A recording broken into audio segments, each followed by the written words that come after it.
ഈശോ മിശിഹായ്ക്ക് സ്തുതിയായിരിക്കട്ടെ. ഞാൻ മാണിപ്പറമ്പിലച്ചൻ. മാർ തോമ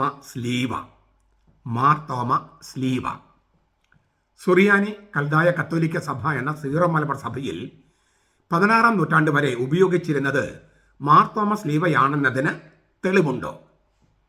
ആരാണ് മാർ തോമസ് ലീവ എന്ന പേരിട്ടത്?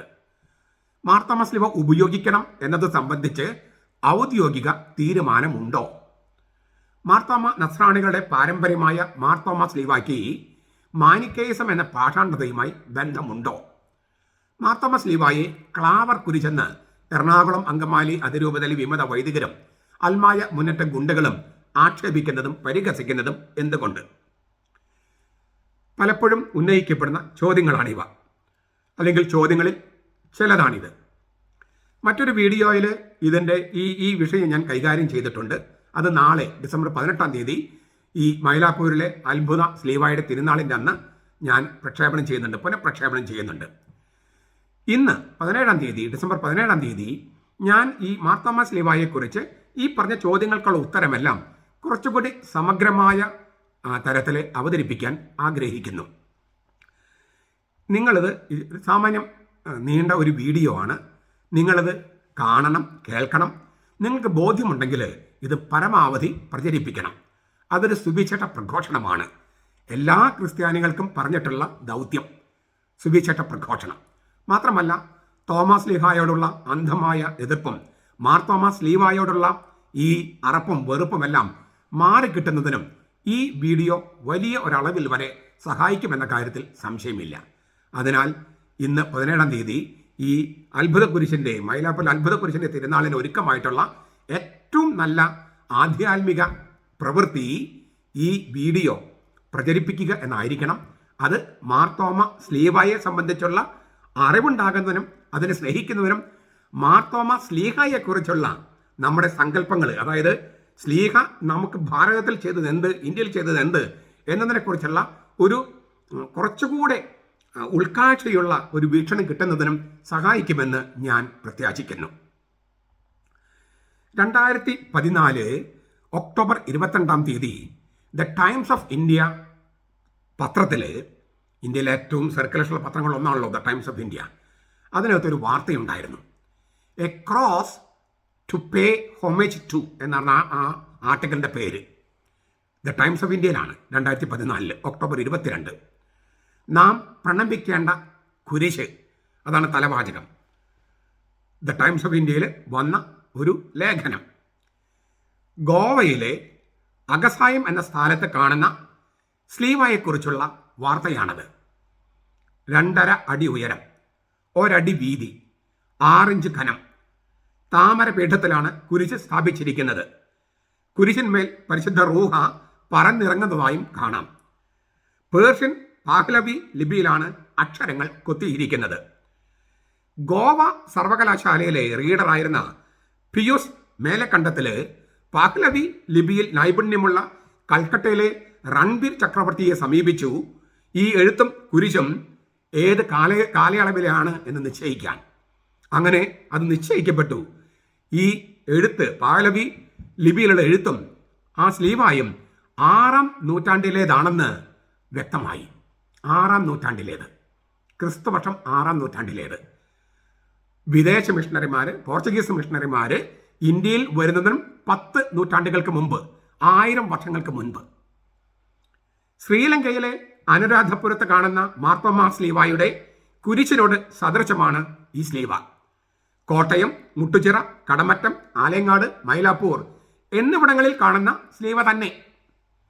ഇതാണ് ടൈംസ് ഓഫ് ഇന്ത്യയിൽ, ദ ടൈംസ് ഓഫ് ഇന്ത്യയിൽ വന്ന വാർത്ത. ബെൽജിയത്തിൽ നിന്നുള്ള ചരിത്രകാരൻ പ്രൊഫസർ ജോൺ എവറർട്ട് സാക്ഷ്യപ്പെടുത്തുന്നത് ഗോവയിലെ സ്ലീവയും മൈലാപ്പൂരിലെ മാർ തോമസ് സ്ലീവയും വളരെയധികം സാമ്യങ്ങളുള്ളതാണ് എന്നാണ്. റോമാ സാമ്രാജ്യത്തിൻ്റെ പതനത്തിന് ശേഷം ക്രിസ്തുവർഷം 476 മുതൽ വ്യാപാരത്തിനായി പേർഷ്യയിലെ സസാനിഡ് രാജവംശം ഇന്ത്യയിലേക്ക് വന്നിരുന്നു. ഇവിടെ വന്നപ്പോൾ കണ്ട സത്യം, ക്രിസ്തുവർഷം 52-ൽ തോമസ് ലീഹ ഭാരതത്തിൽ വന്ന് സുവിശേഷം പ്രസംഗിച്ച് സഭ സ്ഥാപിച്ചിരിക്കുന്നു എന്നതാണ്. ആ സത്യത്തിന് സാക്ഷ്യം വഹിക്കുന്ന കുരിശാണ് മൈലാപ്പൂരിലെ സ്ലീവ. മാർത്തോമ സ്ഥാപിച്ച നസ്രാണി സഭ ഭാരതത്തിന്റെ പല ഭാഗത്തും നിലനിന്നിരുന്നുവെന്നതിന് തെളിവാണ് ഗോവയിൽ കാണുന്ന മാർത്തോമ സ്ലീവ.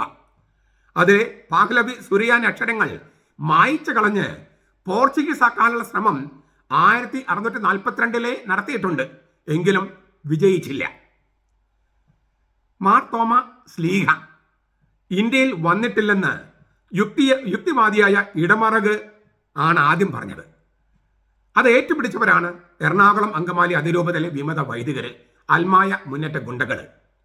അപ്പോൾ അവർ മാർത്തോമ സ്ലീവയെയും അതിന്റെ പൗരാണികതയെയും അതിന്റെ പ്രതീകാത്മകതയെയും തള്ളിപ്പറയുന്നതിൽ അത്ഭുതമുണ്ടോ? തോമാസ് ലീഗ ഇന്ത്യയിൽ വന്നിട്ടില്ല എന്ന് യുക്തിവാദികൾ പറഞ്ഞത്, നിരീശ്വരന്മാർ പറഞ്ഞത് ഏറ്റുപിടിച്ച എറണാകുളം അങ്കമാലി വിമത വൈദികര്, അവർക്ക് നേതൃത്വം കൊടുത്തവരെ കുറിച്ചൊന്നും ഞാൻ പറയുന്നില്ല, അത് നിങ്ങൾക്ക് അറിയാമാരാണെന്ന്. അവരുടെ ചൊൽപ്പടിക്ക് നിൽക്കുന്ന അൽമായ മുന്നേറ്റ ഗുണ്ടകൾ, അല്ലെങ്കിൽ മറിച്ച് അൽമായ മുന്നേറ്റ ഗുണ്ടകളെ ചൊൽപ്പടിക്ക് നിൽക്കുന്ന എറണാകുളം അങ്കമാലി അതിരൂപതയിലെ വിമത വൈദികരെ, തോമാസ് ലീഹയെ പോലും നിഷേധിക്കുന്നവര് തോമാസ് ലീഹയുടെ സ്ലീവയെ നിഷേധിക്കുന്നതിൽ എന്ത് അത്ഭുതമുണ്ട്? അവരിൽ ഇതൊക്കെ പ്രതീക്ഷിക്കണം നമ്മൾ. സുറിയാനി കൽതായ കത്തോലിക്ക സഭയാണ് സീറോ മലബാർ സഭ. അത്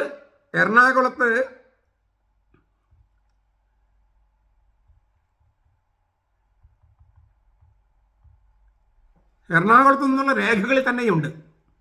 എന്നിട്ടും കുർബാനയുടെ ഏകീകരണത്തെ കൽതായവൽക്കരണം എന്ന് ആക്ഷേപിക്കുന്നവരാണ് എറണാകുളം വിമത വൈദികരും അൽമായ മുന്നേറ്റക്കാരും. അവർ മാർത്തോമ സ്ലീവയെ ആക്ഷേപിക്കുന്നു, സ്വാഭാവികം. പൗരത്വ സഭയിലായിരിക്കും വേണം, എന്നാൽ പാശ്ചാത്യ ലത്തീനീകരണം വേണമെന്നും വാശി പിടിക്കുന്നവരിൽ നിന്ന് നമ്മൾ മറ്റെന്താണ് പ്രതീക്ഷിക്കേണ്ടത്? വിമതരുടെ മനസ്സിലിരിപ്പ് എന്താണെന്ന് എല്ലാവർക്കും അറിയാം. സുറിയാനി കൽതായ കത്തോലിക്ക സഭ എന്ന സീറോ മലബാർ സഭയെ നശിപ്പിച്ചെടുക്കുക. അതിന് ആരോ അവർക്കൊരു കൊട്ടേഷൻ കൊടുത്തിട്ടുണ്ട്.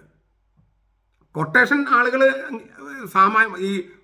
സാമാന്യ ബോധത്തോടല്ല പെരുമാറുക, കെട്ടിയിട്ട കാളക്കുറ്റന്മാരെ പോലെയല്ലേ പെരുമാറുക. അടിച്ചിട്ടാൽ ആരെങ്കിലും ചെന്ന് കുത്തിയേ അടങ്ങും. അതുകൊണ്ട് എറണാകുളം അങ്കമാലി വിമത വൈദികര് ഈ മാർത്തോമ സ്ലീവയെ ആക്ഷേപിക്കുന്നതിൽ നമ്മൾ അത്ഭുതം കൊള്ളേണ്ട കാര്യമില്ല. അവരിൽ നിന്ന് അതേ പ്രതീക്ഷിക്കുന്നു. എന്നാൽ ഒരു കാര്യം അവരറിയിക്കാൻ ആഗ്രഹിക്കുന്നു. ഭാരത ക്രൈസ്തവരുടെ തിരിച്ചറിയൽ ഷീട്ടാണ് ഈ മാർത്തോമ സ്ലീവ. വെറും കുരിശല്ല, അത് സ്ലീവയാണ്. കുരിശിലേറിയവൻ മരണത്തിലൂടെ കടന്നുപോയി പരിശുദ്ധാത്മാവിന്റെ ശക്തിയാൽ ഉത്ഥാനം ചെയ്തു. അങ്ങനെ മരിച്ചവനും ഉയർപ്പിക്കപ്പെട്ടവനും രക്ഷയുടെ ആദ്യ ഗഡുവായി പരിശുദ്ധാത്മാവൻ നൽകിയവനുമായ മിശിഹായെ ഇന്ത്യയിലേക്ക് കൊണ്ടുവന്നത് മാർത്തോമ സ്ലീഹയാണ്. ഇക്കാര്യങ്ങളെല്ലാം ഉച്ചസ്വരത്തിൽ പ്രഖ്യാപിക്കുന്ന എല്ലാം കൂടി പരിശുദ്ധ റൂഹാശാസ്ത്രം, ദൈവശാസ്ത്രം, സഭാശാസ്ത്രം, പിന്നെ പ്രേക്ഷിത ശാസ്ത്രം, മിസിയോളജി, ഇങ്ങനെ എല്ലാം കൂടി ചേർത്ത് വെച്ചിരിക്കുന്ന ഒരു അത്യുഗ്രൻ ചിഹ്നമാണ്, ഔദ്യോഗിക ചിഹ്നമാണ്, ഒരു ദേശീയ പതാക പോലെയുള്ള ചിഹ്നമാണ് സുറിയാനി കൽതായ കത്തോലിക്ക സഭ എന്ന സീറോ മലബാർ സഭയുടെ മാർത്തോമ സ്ലീവ. ഔദ്യോഗിക ചിഹ്നമാണ്. ഞാൻ അതിലേക്ക് വരാം. അതിനു മുമ്പ് മറ്റൊരു കാര്യം കൂടി ഓർമ്മപ്പെടുത്തട്ടെ. ചൈനയിൽ ക്രിസ്തമതം എത്തിയതിൻ്റെ 150-ാം വാർഷിക സ്മരണയ്ക്കായി ക്രിസ്തുവർഷം 781 അപ്പോൾ 150 വർഷം അവിടെ കഴിഞ്ഞു ക്രിസ്ത്യാനികൾ വന്നിട്ട്. പോർച്ചുഗീസ് മിഷണറിമാരല്ല അവിടെ ചൈനയിൽ ക്രിസ്ത്യാനികളെ കൊണ്ടുപോയത്, ക്രിസ്തുധർമ്മം കൊണ്ടുപോയത്, ക്രിസ്തുവിനെ കൊണ്ടുപോയത്.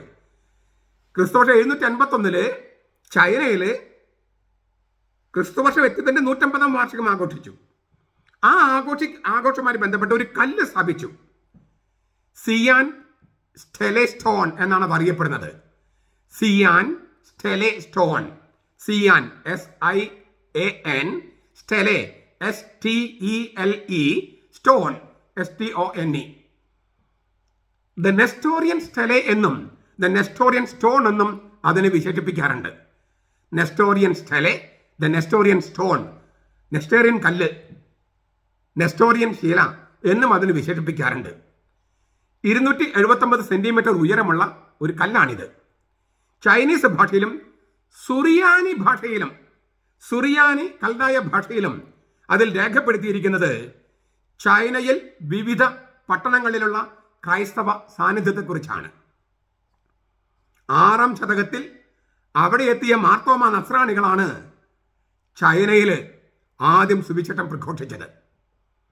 ആലപ്പൻ എന്ന പേരുള്ള നസ്രാണിയുടെ നേതൃത്വത്തിൽ 635 ചൈനയിലെത്തിയ ക്രിസ്തുധർമ്മത്തെ താങ് രാജവംശത്തിലെ ചക്രവർത്തി തായ് സൂങ് TAITSUNG തായ് സൂങ് സ്വാഗതം ചെയ്യുകയുണ്ടായി. ഒരു രാജവംശമാണത്, താങ് രാജവംശം. ഈ കല്ലിൽ രേഖപ്പെടുത്തിയിരിക്കുന്നത് തായ് സൂങ് രാജാവിന്റെ ഭരണത്തിന്റെ 9-ാം വർഷം ആലപ്പൻ അവിടെ എത്തി എന്നാണ്. മാർത്തോമ നസ്രാണിയായ ആലപ്പൻ അദ്ദേഹത്തിന്റെ ഭരണത്തിന്റെ 9-ാം വർഷം 635 845 മതമർദ്ദന കാലയളവിൽ ഈ സ്ലീവ കുഴിച്ചിട്ടു 845. പിന്നീട് അത് കണ്ടെടുക്കപ്പെട്ടത് 1625 അപ്പൊ 630 ക്രിസ്തുവർഷം 635 കേരളത്തിൽ നിന്നുള്ള ഇന്ത്യയിൽ നിന്നുള്ള മാർത്തോമ നസ്രാണികൾ ചൈനയിൽ പോയി അവിടെ സുവിശേഷം പ്രസംഗിച്ചു. അതിന്റെ 150-ാം വാർഷികത്തിന് സ്മാരകമായൊരു സ്ലീവ കുടിച്ചിട്ടു. സുറിയാനി ഭാഷയിലും ചൈനീസ് ഭാഷയിലും എഴുതിയിരിക്കുന്ന ഒരു കുരിശ്. അത് പിന്നെ നഷ്ടപ്പെട്ടു. പിന്നെ തിരിച്ചെടുക്കപ്പെട്ടത് അല്ലെങ്കിൽ കുഴിച്ചെടുക്കപ്പെട്ടത് 1625 ഈ കല്ലിലുള്ള സ്ലീവ മാർത്തോമ സ്ലീവായുടെ സാദൃശ്യം പുലർത്തുന്നു. ക്രിസ്തുവർഷത്തിന്റെ ആരംഭത്തിൽ ഭാരതത്തിന്റെ വിവിധ ഭാഗങ്ങളിൽ ക്രിസ്തുധർമ്മം ഉണ്ടായിരുന്നുവെന്നും അതേക്കുറിച്ച് തന്നെ മുഗൾ രാജവംശത്തിൽ കൊഴിഞ്ഞുപോയ നശിപ്പിക്കപ്പെട്ട ക്രൈസ്തവ സഭകൾ എന്ന് പറഞ്ഞ ഒരു വീഡിയോ തന്നെ ഞാൻ ചെയ്തിട്ടുണ്ട്. നിങ്ങൾക്ക് അതിന്റെ വിശദാംശങ്ങൾ അറിയണമെങ്കിൽ നമ്മുടെ ജോർജ് കുരുക്കുറച്ചൻ, ഈ അടുത്ത കാലത്ത് അന്തരിച്ച ജോർജ് കുരുക്കുറച്ചന്റെ ക്രൈസ്തവ ശബ്ദകോശം എന്ന പുസ്തകമുണ്ട്. അതിന് ആമുഖത്തിൽ ഏതെല്ലാം മാർത്തോമ നസ്രാണികളെ ഏതെല്ലാം സഭകളാണ് ബീഹാറിലും നോർത്ത് ഇന്ത്യയിലുള്ള ഏതെല്ലാം സഭകളാണ് മുഗൾ രാജവംശത്തിൽ മുസ്ലിംസിന്റെ ആക്രമണത്തോടെ നശിപ്പിക്കപ്പെട്ടതെന്ന് എഴുതിയിട്ടുണ്ട്.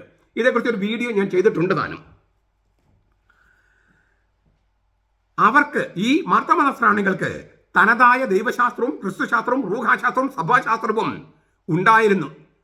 അതിന് സൂചന നൽകുന്നതാണ് മാർത്തോമ സ്ലീവ ഈ ഗോവയിൽ നിന്ന് കണ്ടെടുക്കപ്പെട്ടതും അതുപോലെ ചൈനയിൽ നിന്ന് കണ്ടെടുക്കപ്പെട്ടതും. ഇവയെല്ലാം പ്രാചീന തെളിവുകളാണ്.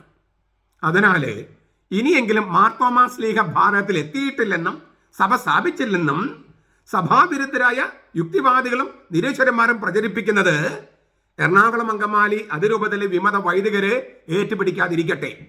ഇരിങ്ങാലക്കുടയിലെയും തൃശ്ശൂരിലെയും മനസ്സുകൊണ്ട് ഈ വിമത വൈദികരെ പിന്താങ്ങുന്ന വൈദികരും ഇതൊരു മുന്നറിയിപ്പായിട്ട് കരുതട്ടെ.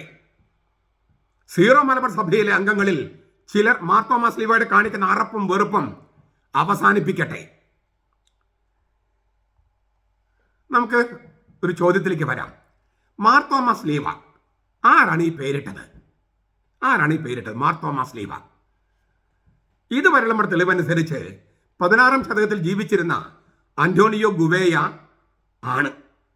യൊർണാർദ എന്ന രചനയിൽ അത് ഇങ്ങനെ കുറിച്ചു: പള്ളികളിൽ കാണുന്നത് മൈലാപ്പൂരിലെ സെന്റ് തോമസ് കുരിശിന്റെ ആകൃതിയിലുള്ള കുരിശുകളാണ്. അദ്ദേഹം ഉപയോഗിച്ച വാക്ക് ക്രൂസ് ദെ സാന്തോം എന്നാണ് പോർച്ചുഗീസ് ഭാഷയിൽ. ക്രൂസ് ദെ സാന്തോം, സെന്റ് തോമസിന്റെ കുരിശ്, തോമസ് ലീഹയുടെ കുരിശ്, മാർ തോമസ് ലീവ. ആരാണ് മാർ തോമസ് ലീവ എന്ന് പേരിട്ടെന്ന് വ്യക്തമായല്ലോ. പോർച്ചുഗീസ് മിഷണറിയായ അന്റോണിയോ ഗുവേയ 16-ാം നൂറ്റാണ്ടിൽ അല്ലെങ്കിൽ 17-ാം നൂറ്റാണ്ട്. നമുക്കിതിലേക്ക് തിരിച്ചു വരും. അദ്ദേഹത്തിൻ്റെ ഈ പ്രസ്താവന മൊത്തത്തിൽ നമ്മൾ വായിക്കേണ്ടതുണ്ട്, പരിശോധിക്കേണ്ടതുണ്ട്. നമുക്കതിലേക്ക് തിരിച്ചു വരാം പിന്നീട്. ഞാനൊരു ചോദ്യത്തിന് ഉത്തരം പറയുകയാണ്. നമ്മൾ ഈ എറണാകുളം അങ്കമാലി അതിരൂപതയിലെ വിമത വൈദ്യരും അൽമായ മുന്നേറ്റക്കാരൊക്കെ വിചാരിക്കുന്നത് ഈ പൗവത്തിൽ പിതാവോ അല്ലെങ്കിൽ കൂടപ്പഴച്ചനോ മണ്ണിറമ്പറമ്പലച്ചനൊക്കെയാണ് ഈ പേരിട്ടതെന്നാണ്, അല്ലെങ്കിൽ പ്ലാസിഡ് പൊടിപ്പാറ എന്നൊക്കെയാണ് അവരുടെ ആരോപണങ്ങൾ, അല്ലെങ്കിൽ അങ്ങനെ വരുത്തി തീർക്കാനുള്ള ശ്രമങ്ങൾ. ഈ മാർത്തോമ സ്ലീവ എന്ന പേരിട്ടതാരാണ്? അന്റോണിയോ ഗുവേയ. അദ്ദേഹത്തിൻ്റെ മുഴുവൻ പ്രസ്താവന നമുക്ക് ചർച്ച ചെയ്യാം. ഈ സാക്ഷ്യം വളരെ പ്രധാനപ്പെട്ട സാക്ഷ്യമാണ്. അതുകൊണ്ടാണ് നമ്മൾ വിശദമായി ചർച്ച ചെയ്യാമെന്ന് ഞാൻ പറഞ്ഞത്. കൊടുങ്ങൂരിലെത്തിയ ഗുവേയ മാർത്തോമ സ്ലീവായുള്ള വണക്കം കണ്ടപ്പോൾ ഇങ്ങനെയും കുറിച്ചു: ക്രിസ്ത്യാനികളുടെ കുരിശ് തോമസ് ലീഹയാണ് ആ കുരിശ് അവിടെ സ്ഥാപിച്ചത്. ഈ കുരിശുകൾ വെഞ്ചരിച്ചിരുന്നത് മെത്രാന്മാർ മാത്രമാണ്. ഗുവയുടെ സാക്ഷ്യങ്ങൾ നോക്കുക. ക്രിസ്ത്യാനികളുടെ കുരിശ് അത് മാർത്തോമാ സ്ലീവായുടെ കുരിശാണ്. മാർത്തോമാ സ്ലീവയാണ് ആ കുരിശ് അവിടെ സ്ഥാപിച്ചത്. അത് സ്ലീവ വെഞ്ചരിച്ചിരുന്നത് മെത്രാന്മാർ മാത്രമാണ്. അത്രമാത്രം പ്രാധാന്യം ഈ സ്ലീവയ്ക്ക് മാർത്തോമാ നസ്രാണികൾ കൊടുത്തിരുന്നു എന്നാണ്. എന്നാൽ നമ്മൾ ചെയ്തിരുന്ന, അതായത് പാശ്ചാത്യ സഭയിൽ നിന്നും വ്യത്യസ്തമായ പാരമ്പര്യങ്ങളാണ് പൗരസ്ത്യ സഭകളിൽ ഉണ്ടായിരുന്നത് പലതിലും. അതിലെല്ലാം നെസ്റ്റോറിയൻ പാഷാണ്ഡത ആരോപിക്കപ്പെട്ടു. അങ്ങനെ 1599 ഉദയംപേരൂർ സൂനദോസിന് ശേഷവും സവിശേഷമായി 1659 കൂനം കുരിശ് സത്യത്തിന് ശേഷവും ഈ സ്ലീവ നെസ്റ്റോറിയൻ പാഷാണ്ഡതയാണെന്നൊക്കെ അങ്ങനെ പ്രചരിപ്പിച്ചതിന്റെ പേരിൽ പല സ്ഥലത്തും അപ്രത്യക്ഷമായി. എന്നാൽ മൈലാപ്പൂരിലെ കുരിശ് നശിപ്പിക്കാൻ ആരും ധൈര്യപ്പെട്ടില്ല. കാരണം അത് രക്തം വിയർക്കാൻ തുടങ്ങി. അപ്പൊ രക്തം വിയർക്കാൻ തുടങ്ങിയപ്പോൾ ഈ പോർച്ചുഗീസ് മിഷണറിമാർ അത് നശിപ്പിച്ചില്ല. മറ്റ് സ്ലീവുകളൊക്കെ നശിപ്പിച്ചു. ഒന്നുകിൽ അവർ, അല്ലെങ്കിൽ അവരുടെ പ്രേരണയിൽ മറ്റാരെങ്കിലും. മാത്രമല്ല, മാർത്തോമാ നസ്രാണികളുടെ അകത്തോലിക്ക വിഭാഗങ്ങളിൽ മാർത്തോമാ സ്ലീവയ്ക്ക് പകരം അന്ത്യോക്യൻ കുരിശ് വ്യാപകമായി. ഇത് നെസ്റ്റോറിയൻ എന്ന് ഇങ്ങനെ പ്രചരിപ്പിക്കുകയാണല്ലോ. ഇപ്പോഴും എറണാകുളം അങ്കമാലി വിമത വൈദികരും അൽമായ മുന്നേറ്റക്കാരും അങ്ങനെയാണ് പ്രചരിപ്പിക്കുന്നത്. മാനിക്കാനാണ്, നെസ്റ്റോറിയനാണെന്ന് പറഞ്ഞ് പ്രചരിപ്പിക്കുകയാണ്. അപ്പോൾ ഈ പലർക്കത് ഒരു ചരിത്രം പരിശോധിക്കാതെ, ദൈവശാസ്ത്രം പരിശോധിക്കാതെ അങ്ങനെ വിശ്വസിച്ച് പോകാം. മനുഷ്യരല്ലേ, സാധാരണ മനുഷ്യർ അങ്ങനെ സംഭവിക്കാം. അതുകൊണ്ടാണ് ഇതിനോട് ആ വെറുപ്പും മറപ്പും ഉണ്ടാക്കാൻ തന്നെയാണ് വിമത വൈദികരും അൽമായ മുന്നേറ്റക്കാരും ശ്രമിക്കുന്നത്. ആരാണ് നെസ്റ്റോറിയസ് എന്നോ, നെസ്റ്റോറിയസിന്റെ പേരുള്ള അനാഫറ എന്താണെന്നോ, അതിന് നെസ്റ്റോറിയൻ പാഷാണ്ഡതയുമായി ബന്ധമുണ്ടെന്നോ ഇതൊന്നും ഇവർ അന്വേഷിച്ചിട്ടില്ല. ഇനി അങ്ങനെ നെസ്റ്റോറിയൻ പാഷാണ്ഡതയാണ് നെസ്റ്റോറിയസിന്റെ അനാഫറയെങ്കിൽ എങ്ങനെയാണ് ഈ മാർപ്പാപ്പയുടെ അംഗീകാരം കിട്ടണം ഈ അനാഫറയ്ക്ക്? അവരും നെസ്റ്റോറിയൻ പാഷാണ്ഡത അംഗീകരിക്കുന്നവരാണോ? അതല്ല, ഈ എറണാകുളം തങ്ങൾ മണ്ടന്മാരായിരിക്കുന്നത് പോലെ റോമിലുള്ളൊരു മണ്ടന്മാരായിരിക്കും എന്ന് എറണാകുളം അങ്കമാലി അതിരൂപതയിലെ വിമത വൈദികരും പിന്നെ അൽമായ മുന്നേറ്റ ഗുണ്ടകളും കരുതുകയാണോ? നമുക്കിനി കാര്യത്തിലേക്ക് കടക്കാം. 16-ാം നൂറ്റാണ്ട് വരെ മാർത്തോമാ സ്ലീവ മാത്രമേ ക്രിസ്ത്യാനികൾ ഉപയോഗിച്ചിരുന്നുള്ളൂ. ഓർക്കുക, അന്ന് നസ്രാണികൾ എന്നൊരു ക്രൈസ്തവ വിഭാഗം മാത്രമേ ക്രിസ്ത്യാനികളായി ഭാരതത്തിൽ ഉണ്ടായിരുന്നുള്ളൂ. 16-ാം നൂറ്റാണ്ട് വരെ ക്രിസ്ത്യാനികൾ എന്ന് പറഞ്ഞാൽ ഭാരതത്തിൽ മാർത്തോമാ നസ്രാണികളാണ്, വേറെ ഒരു വിഭാഗവും ഇല്ല. പെന്തക്കോസ്തക്കാരോ യഹോവസാക്ഷികളോ പ്രൊട്ടസ്റ്റന്റുകാരോ പിന്നെ വിദേശ മിഷണറിമാരോ ആരുമില്ല. മാർത്തോമാ നസ്രാണികൾ മാത്രമേ ഉള്ളൂ 16-ാം നൂറ്റാണ്ട് വരെ ഭാരതത്തിലെ ക്രിസ്ത്യാനികൾ. അപ്പോൾ ഈ മാർത്തോമാ നസ്രാണികൾ ഭാരതത്തിലെ ക്രിസ്ത്യാനികൾ ഉപയോഗിച്ചിരുന്ന സ്ലീവയെക്കുറിച്ചുള്ള ചില തെളിവുകൾ നമുക്ക് ഹാജരാക്കാം. ഞാൻ നേരത്തെ സൂചിപ്പിച്ച അന്തോണിയോ ദെ ഗുവേയ 1575 അദ്ദേഹം ജനിച്ചത്. 1628 അദ്ദേഹം മരിച്ചത്. ഒരു അഗസ്റ്റേനിയൻ സന്യാസിയായിരുന്നു. 1599 ഉദയംപേരൂർ സൂനദോസിന്റെ പശ്ചാത്തലവും തീരുമാനങ്ങളും പ്രസാധനം ചെയ്തത് അദ്ദേഹമാണ്. പോർച്ചുഗീസിലെ കോയിംബ്ര എന്ന സ്ഥലത്ത് നിന്ന് 1606 അദ്ദേഹം പ്രസാധനം ചെയ്ത ഒരു പുസ്തകത്തിന്റെ പേരാണ്, ഇച്ചിരി വലിയ പേരാണ്, നമുക്കൊന്ന് കേൾക്കാം. ഷോർട്ട് ഫോമിൽ ജൊർണാർദ അല്ലെങ്കിൽ യൊർണാർദ എന്നൊക്കെയാണ് പറയുള്ളൂ. ജൊർണാർദ ജേണല്, യൊർണാർദ എന്നൊക്കെ പറയാം. പക്ഷെ പേര് വളരെ വലുതാണ്. യൊർണാർദ ദോ ആർക്കെബിസ്കോ ദെ ഗോവ ഡോം ഫ്രൈ അലൈക്സോ ദ മെനേസസ് പ്രിമാറ്റ്സ് ദ ഇന്ത്യ ഓറിയന്റൽ. ഞാൻ ഒന്നുകൂടി വായിക്കുക. അന്തോണിയോ ദെ ഗുവയുടെ പുസ്തകം. ജൊർണാർദ ദോ ആർക്കെബിസ്കോ ദെ ഗോവ ഡോം ഫ്രൈ അലൈക്സോ ദെ മെനേസസ് പ്രിമാറ്റ്സ് ദ ഇന്ത്യ ഓറിയന്റൽ. പോർച്ചുഗീസിലെ കോയിംബ്ര എന്ന സ്ഥലത്ത് നിന്ന് ദിയേഗോ ഗോമസ് ലുറേയോ എന്ന പബ്ലിഷിംഗ് ഫേം 1606 പബ്ലിഷ് ചെയ്തതാണ്. 1606 ഇതിൻ്റെ ഈ പുസ്തകത്തിൻ്റെ 61-ാമത്തെ പേജിൽ ഇങ്ങനെ രേഖപ്പെടുത്തിയിരിക്കുന്നു. ഞാൻ എൻ്റെ മലയാളവും പിന്നെ അതിന് ഇംഗ്ലീഷും വായിക്കാം. എഴുതപ്പെട്ടിരിക്കുന്നത് പോർച്ചുഗീസ് ഭാഷയിലാണ്. പക്ഷേ ഇംഗ്ലീഷിലെ പരിഭാഷ, അതിൻ്റെ മലയാളം പരിഭാഷ ഞാൻ പറയുകയാണ്.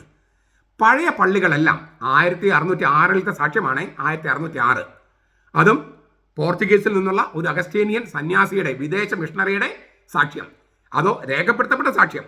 വാമൊഴി മാത്രമല്ല, രേഖപ്പെടുത്തിയിരിക്കുന്നു. പഴയ പള്ളികളെല്ലാം ബുദ്ധമത ക്ഷേത്രം പോലെ പല നിലകളുള്ള ഗോപുരത്തിന്റെ മാതൃകയിലാണ് നിർമ്മിച്ചിരുന്നത്. പഴയ പള്ളികളെല്ലാം ബുദ്ധമത ക്ഷേത്രം പോലെ പല നിലകളുള്ള ഗോപുരത്തിന്റെ മാതൃകയിലാണ് നിർമ്മിച്ചിരുന്നത്. എന്നാൽ എല്ലായിടത്തും മാർത്തോമ സ്ലീവ എന്നറിയപ്പെടുന്ന മൈലാപ്പൂരിലെ അത്ഭുത മാർത്തോമ കുരിശ് പോലുള്ള കുരിശുകൾ കൊണ്ട് അലങ്കരിച്ചിരുന്നു. പോർച്ചുഗീസുകളുടെ കാലത്തേക്കാൾ എത്രയോ പൗരാണികമാണ് ഈ വണക്കം, സ്നേഹം, കുരിശിന്റെ ആകൃതി എന്നെല്ലാം ആർക്കും മനസ്സിലാക്കാം. പോർച്ചുഗീസുകാരുടെ കാലത്തേക്കാൾ എത്രയോ പൗരാണികമാണ് ഈ വണക്കം, സ്നേഹം, കുരിശിന്റെ ആകൃതി എന്നെല്ലാം ആർക്കും മനസ്സിലാക്കാം. പൗരാണിക പള്ളികളെല്ലാം പോർച്ചുഗീസുകാരുടെ ആഗമനത്തിന് വളരെ മുമ്പ് നിർമ്മിക്കപ്പെട്ടതാണ്. ആ പള്ളികളിലെല്ലാം ഇത്തരം കുരിശുകൾ കൊത്തിവെക്കുകയോ ചിത്രരൂപത്തിൽ വരയ്ക്കുകയോ ചെയ്തു വെച്ചിരുന്നു. ഇനി ഞാൻ അതിൻ്റെ ഇംഗ്ലീഷ്, പോർച്ചുഗീസിൽ നിന്നും ഇംഗ്ലീഷിൽ തർജ്ജമ ചെയ്തത് ഞാൻ വായിക്കാം. The old churches were all build in pagoda fashion. അതാണ് ഞാൻ ബുദ്ധമത ക്ഷേത്രം പോലെ പല നിലകളുള്ള ഗോപുരം എന്ന് പറഞ്ഞത്. പഗോദ എന്ന വാക്കിൻ്റെ അർത്ഥം നിങ്ങൾ ഡിക്ഷണറി നോക്കിയാൽ ഈ അർത്ഥം കിട്ടും അവിടെ.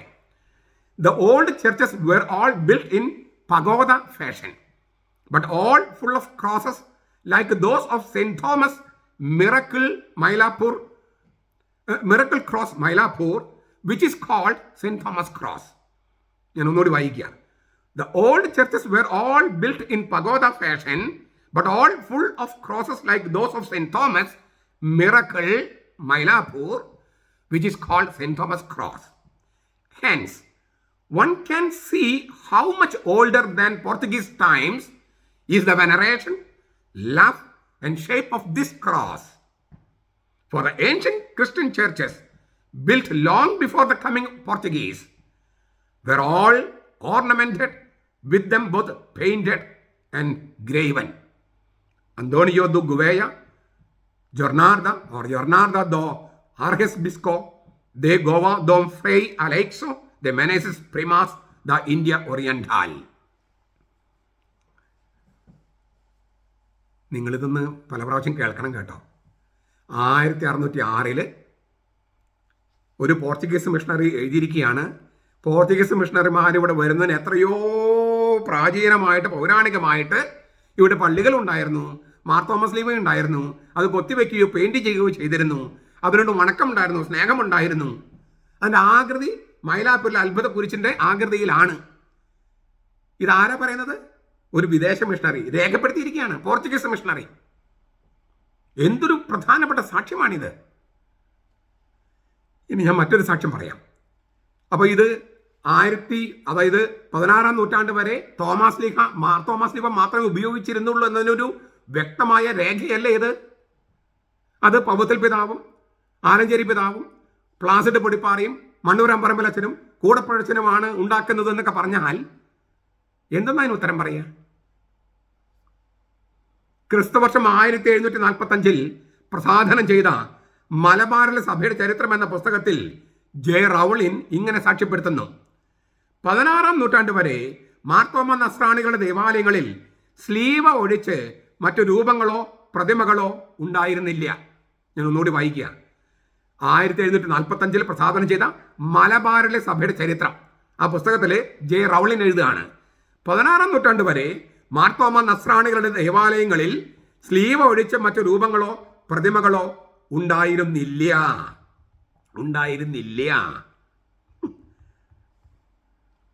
ജെ റൗളിൻ, ഹിസ്റ്റോറിയെ എക്ലേസിയെ മലബാറിക്ക, 1745, പുറം 394, പേജ് 394. ഓസ്ട്രിയയിൽ നിന്നുള്ള വിശുദ്ധ പൗളീനസ് ദെ ബർത്തലോമിയോ, പൗളീനസ് പാതിരി എന്ന് അദ്ദേഹത്തെ വിളിക്കാറുണ്ട്, 1774 ഇന്ത്യയിലേക്ക് മിഷണറിയായി അയക്കപ്പെട്ടു. 14 സംവത്സരങ്ങൾ അദ്ദേഹം ഇന്ത്യയിൽ ചെലവഴിച്ചു. ജർമ്മൻ, ലത്തീൻ, Greek, Hebrew, Hungarian, Italian, Portuguese, English, Malayalam, Samskritam എന്നീ ഭാഷകൾ അദ്ദേഹം കൈകാര്യം ചെയ്തു. അദ്ദേഹത്തിന്റെ അനേകം രചനകളിൽ ഒന്നാണ് വിയാഗിയോ അല്ലെ ഇന്ത്യ ഓറിയന്താലി. വിയാഗിയോ അല്ലെ ഇന്ത്യ ഓറിയന്താലി 1794 അത് പ്രസാധനപ്പെടുത്തിയത്.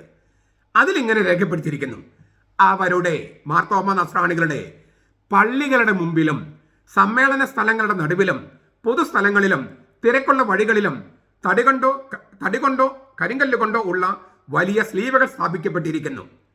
പല പടികളുള്ള മനോഹരമായ അടിത്തറകളിലാണ് അവ ഉറപ്പിച്ചിരിക്കുന്നത്. ചുറ്റും ധാരാളം തിരികൾ കത്തിച്ചു വെക്കുന്നു. അവർ സ്ലീവായുടെ പക്കലേക്ക് പ്രദക്ഷിണമായി പോകുകയും പ്രാർത്ഥനകൾ അർപ്പിക്കുകയും പുറജാതികൾക്ക് മുമ്പാകെ സ്ലീവായയ്ക്ക് പരസ്യമായ ആരാധന അർപ്പിക്കുകയും ചെയ്യുന്നു. അവർക്ക് നൽകപ്പെടുന്ന മെഡലുകളോടും ഭക്തസാധനങ്ങളോടും അവർക്ക് വളരെ ആദരവുണ്ട്. എന്നാൽ അവയിൽ അവർക്ക് ഏറ്റവും പ്രിയങ്കരം സ്ലീവകളാണ്. അവരെ സംബന്ധിച്ചിടത്തോളം അവർക്ക് ലഭിക്കുന്ന ഏറ്റവും വിലയേറിയ വസ്തു അതാണ്. സ്ത്രീകളെല്ലാവരും സ്വർണമോ വെള്ളിയോ കൊണ്ടുള്ള സ്ലീവ കഴുത്തിൽ അണിയുന്നു. പുരുഷന്മാരിൽ പലരും അവ കുടുംബിയിലും വെക്കുന്നു. ഈ സാക്ഷ്യങ്ങൾക്ക് വെളിച്ചത്തിൽ ഞാൻ നേരത്തെ പറഞ്ഞ പുസ്തകം ഉണ്ടല്ലോ, ജോർജ് കുരുക്കുറച്ചൻ ഈ ക്രൈസ്തവ ശബ്ദകോശം എന്ന പുസ്തകത്തിൽ എഴുതിയിരിക്കുകയാണ് 252 പേജിൽ. പോർച്ചുഗീസുകാർ വരുന്നതിന് മുൻപ് ഭാരത നസ്രാണികൾ സ്ലീവ അഥവാ സ്ലീബ എന്ന സുറിയാനി വാക്കാണ് ഉപയോഗിച്ചിരുന്നത്. കുരിശടയാളം, ഈശോയുടെ ക്രൂശിത രൂപം, കുരിശിൽ തറയ്ക്കൽ, സങ്കടം എന്നെല്ലാം അർത്ഥങ്ങളുണ്ടെന്ന് സുറിയാനി നിഘണ്ടു പറയുന്നു. 16-ാം നൂറ്റാണ്ട് മുതൽ പോർച്ചുഗീസ് മിഷണറിമാരാണ് സ്ലീവ എന്ന വാക്കിന് പകരം കുരിശ് എന്ന വാക്ക് പ്രചരിപ്പിച്ചത്. അതും ഇദ്ദേഹം എഴുതിയിട്ടുണ്ട് അതേ പേജിൽ. ലത്തീനിലെ ക്രുക്സ് എന്ന വാക്ക് പോർച്ചുഗീസിൽ ക്രൂസ് ആയി. പഴയ നോർമൻ ഭാഷയിൽ ക്രോസ്, KROSS. പ്രാചീന ഇംഗ്ലീഷ് ഭാഷയിൽ ക്രോസ്, CROS, ഒരു S. ആധുനിക ഇംഗ്ലീഷിൽ ക്രോസ്, CROSS. ഇങ്ങനെ മാറ്റങ്ങൾ വരികയാണ്. അത് മലയാളത്തിൽ കുരിശായി. ക്രിസ്തുവർഷം 1554 പോർച്ചുഗീസ് സ്വാധീനത്തിൽ തയ്യാറാക്കപ്പെട്ട വേദോപദേശ പുസ്തകത്തിൽ കാർത്തല്യ എന്ന് പറയും, കാർത്തല്യ വേദോപദേശ പുസ്തകം. രണ്ടാമത്തെ ചോദ്യം ഇങ്ങനെയാണ്: നസ്രാണിക്കൾ അടയാളം എന്ത്? ഉത്തരം: നമ്മെ രക്ഷിക്കാൻ വേണ്ടി യേശുക്രിസ്തു വ്യസനപ്പെട്ട ക്രൂസ്. ജോർജ് കുരുക്കൂർ, ക്രൈസ്തവ ശബ്ദകോശം, പുറം 77. നോക്കുക, സ്ലീവ എന്ന വാക്ക് തേച്ചുമാച്ച് കളയാൻ വേദോപദേശം എന്ന് പറഞ്ഞ കാർത്തല്യ എന്ന് പറഞ്ഞ വേദോപദേശ പുസ്തകത്തിൽ എഴുതിയിരിക്കുകയാണ് നസ്രാണിയുടെ അടയാളം എന്ത്? നമ്മെ രക്ഷിക്കാൻ വേണ്ടി യേശുക്രിസ്തു വ്യസനപ്പെട്ട ക്രൂസ്. സ്ലീവ എന്നുള്ള മാറ്റി ക്രൂസ് ആക്കി. അങ്ങനെ ക്രൂസ് എന്നുള്ള വാക്ക് പ്രചരിപ്പിക്കുകയും സ്ലീവ എന്ന വാക്ക് പ്രചരിക്കാതിരിക്കാനുള്ള മാർഗങ്ങൾ എടുക്കുകയും ചെയ്തു വേദോപദേശം വഴി. അത് പോർച്ചുഗീസുകാരുടെ ഒരു രീതിയായിരുന്നു. നമ്മുടെ തനത് പാരമ്പര്യങ്ങളൊക്കെ മാറ്റിമറിക്കുക, പാശ്ചാത്യ ലത്തീൻ ദൈവശാസ്ത്രവും ക്രിസ്തുശാസ്ത്രവും റൂഹാശാസ്ത്രവും അത് മാത്രമാണ് ശരിയെന്ന് വരുത്തി തീർക്കുക. നമ്മുടേതെല്ലാം നെസ്റ്റോറിയൻ പാഷാണ്ഡതയാണെന്ന് വരുത്തി തീർക്കാനുള്ള ഒരു ശ്രമമായിരുന്നു.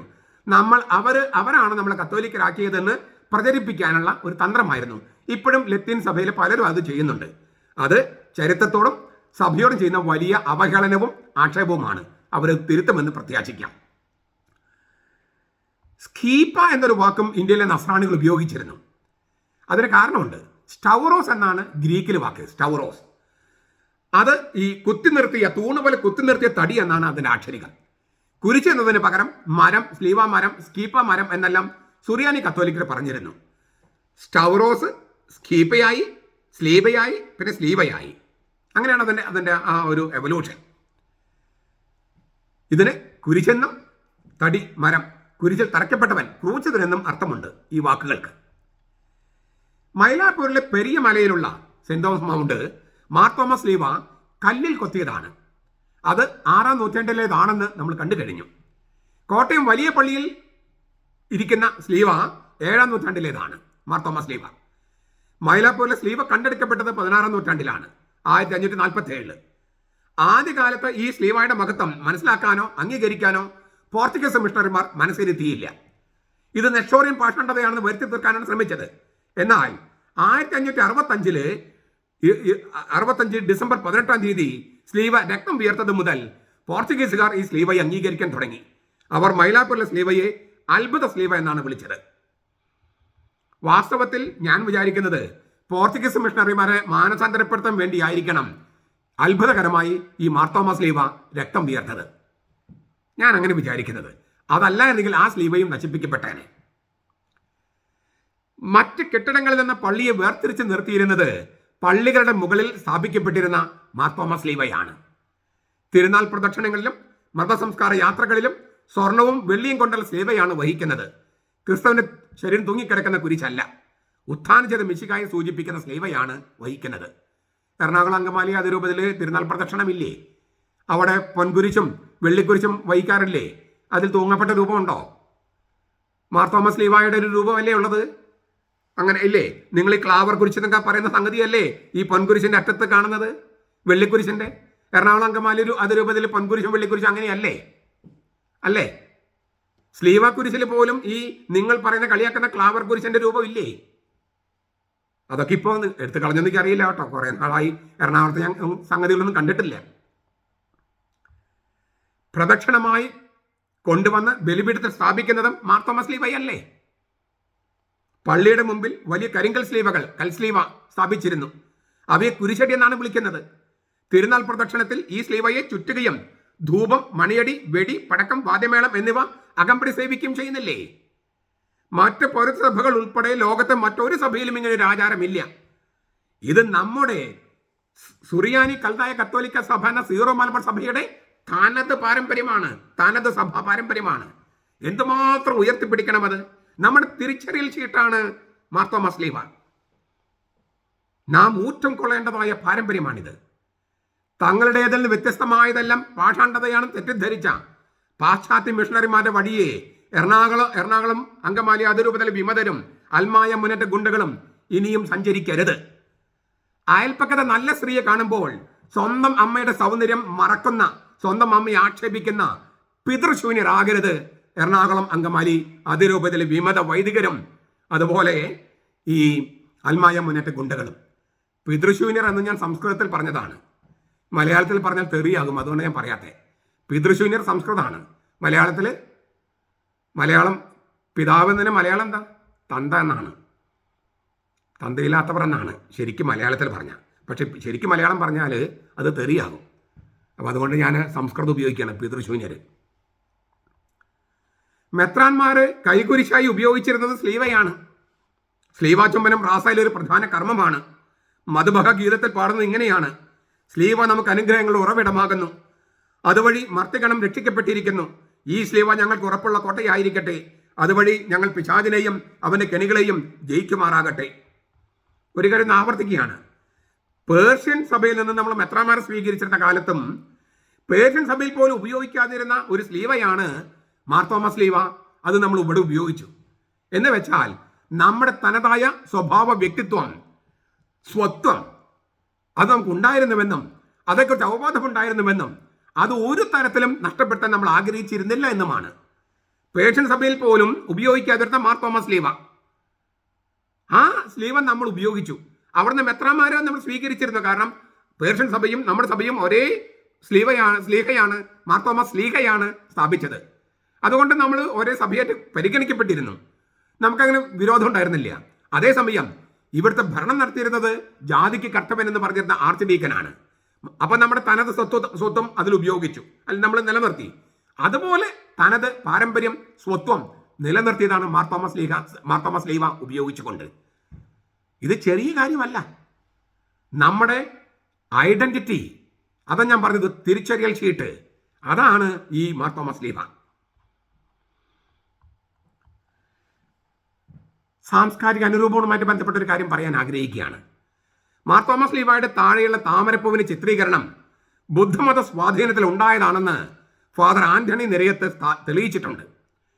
ക്രിസ്തുവർഷം 2-ാം നൂറ്റാണ്ടിലെ ബുദ്ധമത ശില്പകലയുമായി നല്ല സാമ്യമുണ്ട് ഈ താമരപ്പൂവിന്. താമരപ്പൂവിൽ ഇരിക്കുന്ന ബുദ്ധനെ അവർ ചിത്രീകരിച്ചിരുന്നു. ക്രിസ്തുവർഷം 5 വരെ ഇന്ത്യയിൽ ബുദ്ധമതത്തിന്റെ സുവർണ യുഗമായിരുന്നല്ലോ. ക്രിസ്തുധർമ്മം ഇവിടെ വേര് പിടിച്ച കാലയളവിൽ തങ്ങൾ വിശ്വാസത്തിന്റെ കേന്ദ്രബിന്ദുവായ സ്ലീവയെ തങ്ങൾ ചുറ്റും ജീവിക്കുന്ന ജനത്തിന്റെ വിശ്വാസ കേന്ദ്രത്തിന് പകരം പ്രതിഷ്ഠിക്കാൻ തയ്യാറായ മാർത്തോമാ നസ്രാണികളുടെ വിശ്വാസ തീക്ഷ്ണത നാം അംഗീകരിക്കേണ്ടതില്ലേ? സാംസ്കാരിക അനുരൂപണത്തിന് തെളിവാണിത്. ഇന്നും താമരയ്ക്ക് മുകളിൽ സ്ലീവ വരേണ്ടതുണ്ട് എന്ന സുവിശേഷവൽക്കരണ സന്ദേശവും ഇത് പരോക്ഷമായി കൈമാറുന്നില്ലേ? അന്ന് ബുദ്ധമതത്തിൽ നിന്ന് ധാരാളം പേര് ക്രിസ്തുധർമ്മം സ്വീകരിച്ചു. അപ്പോൾ അവരുടെ ഈ താമരയുടെ മുകളിൽ ഇരിക്കുന്ന ബുദ്ധന് പകരം താമരയുടെ മുകളിൽ ഇരിക്കുന്ന ക്രിസ്തു, ആ ക്രിസ്ത്യാനികളാണ് അതിന് അല്ലേ ആദ്യ രൂപം കൊടുക്കുന്നത്. പിന്നീട് ബുദ്ധമതം ക്ഷയിച്ചു. നമുക്കറിയാം, നിങ്ങൾ ചരിത്രം പഠിച്ചാൽ അറിയാം, ഈ ശബരിമല അയ്യപ്പൻ പോലും ബുദ്ധവൽക്കരിക്കപ്പെട്ട ചിത്രമാണെന്നാണ് പറയുന്നത്. കുറെ മറിച്ചഭിപ്രായമുള്ളവരുണ്ടാകാം. നമ്മുടെ പല ഇപ്പോൾ ഹിന്ദുക്കൾ ഉപയോഗിക്കുന്ന പല അമ്പലങ്ങളും ബുദ്ധമത ക്ഷേത്രങ്ങളോ ജൈനമത ക്ഷേത്രങ്ങളോ ആയിരുന്നല്ലോ. ഇരിങ്ങാലക്കുടയിലെ ഭരതക്ഷേത്രം, കൂടൽമാണിക്യ ക്ഷേത്രം, ആ ഭരതൻ ശ്രീരാമന്റെ അനിയൻ ഭരതനല്ലല്ലോ. ഭരതേശ്വര ദിഗംബര ജൈനൻ എന്ന് പറയുന്ന ഒരു ജൈനമത ക്ഷേത്രമായിരുന്നു അത്. തൃശ്ശൂർ പൂരം നടക്കുന്ന ക്ഷേത്രം, വടക്കനാഥ ക്ഷേത്രം, അത് ബുദ്ധമത ക്ഷേത്രമായിരുന്നില്ലേ? അങ്ങനെ ഒരുപാട് നിങ്ങൾ ചരിത്രം പഠിച്ചാൽ അറിയാം.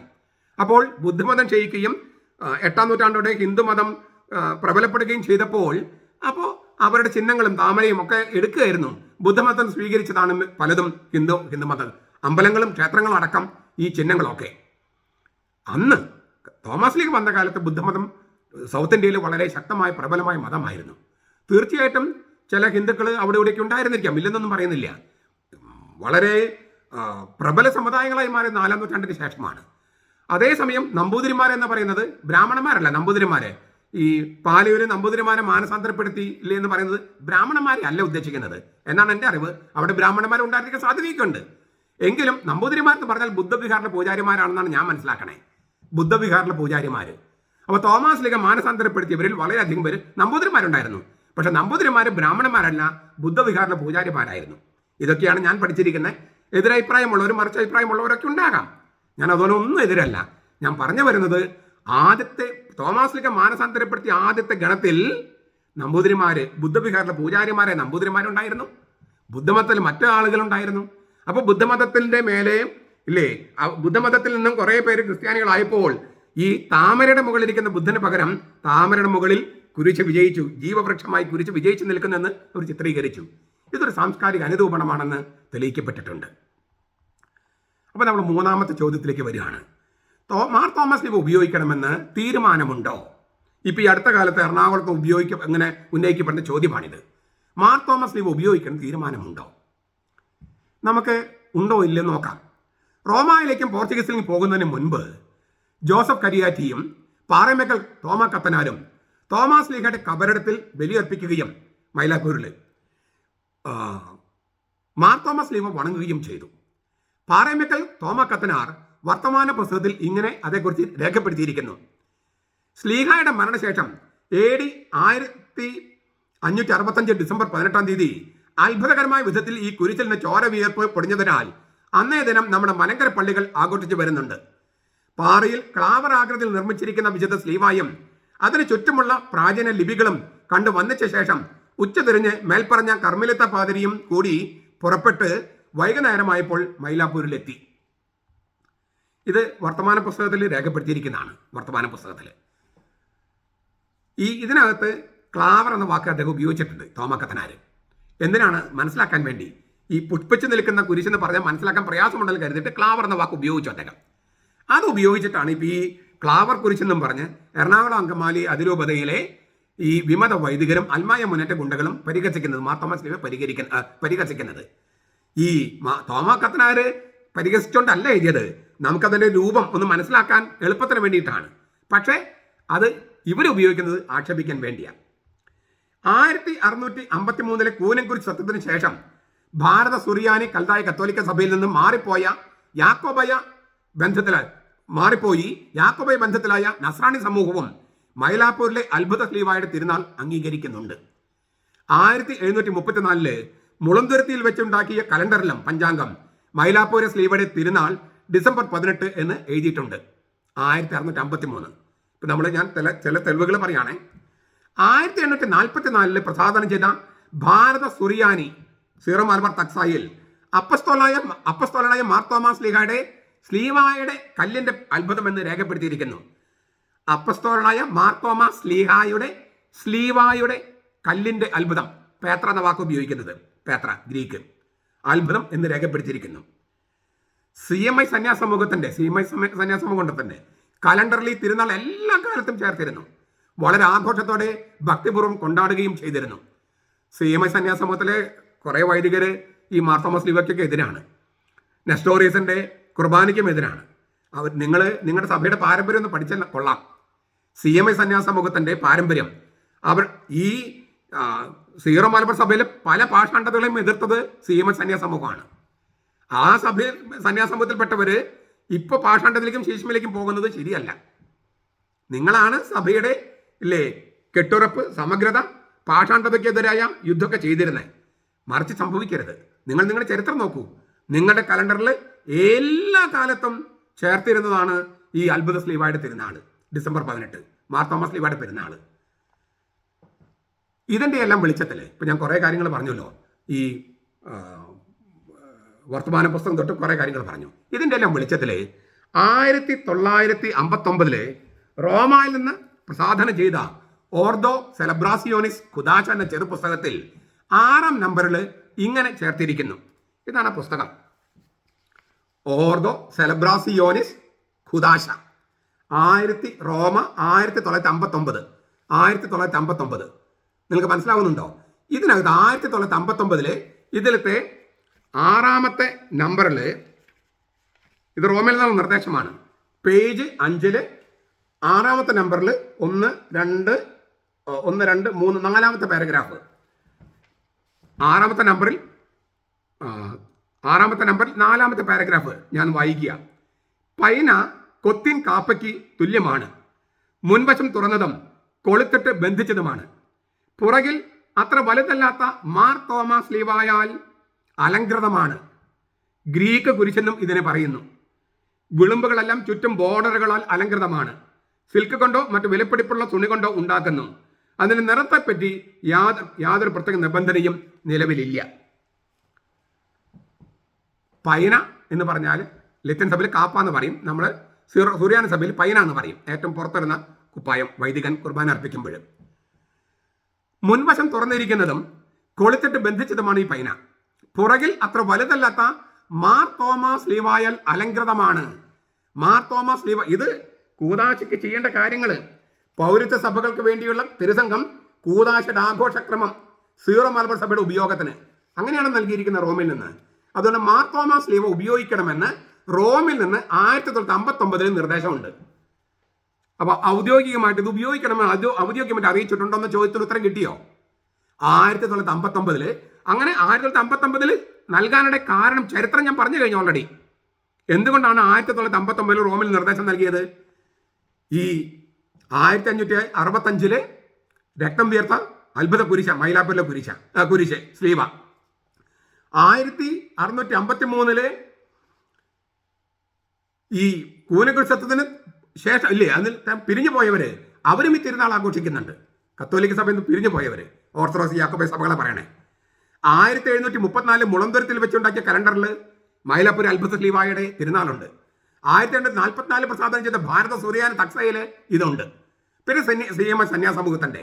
അപ്പം എത്രയും നൂറ്റാണ്ടുകളായിട്ട് പാരമ്പര്യമാണ്, നമ്മുടെ വിശ്വാസത്തിന്റെ ആചാരമാണ്.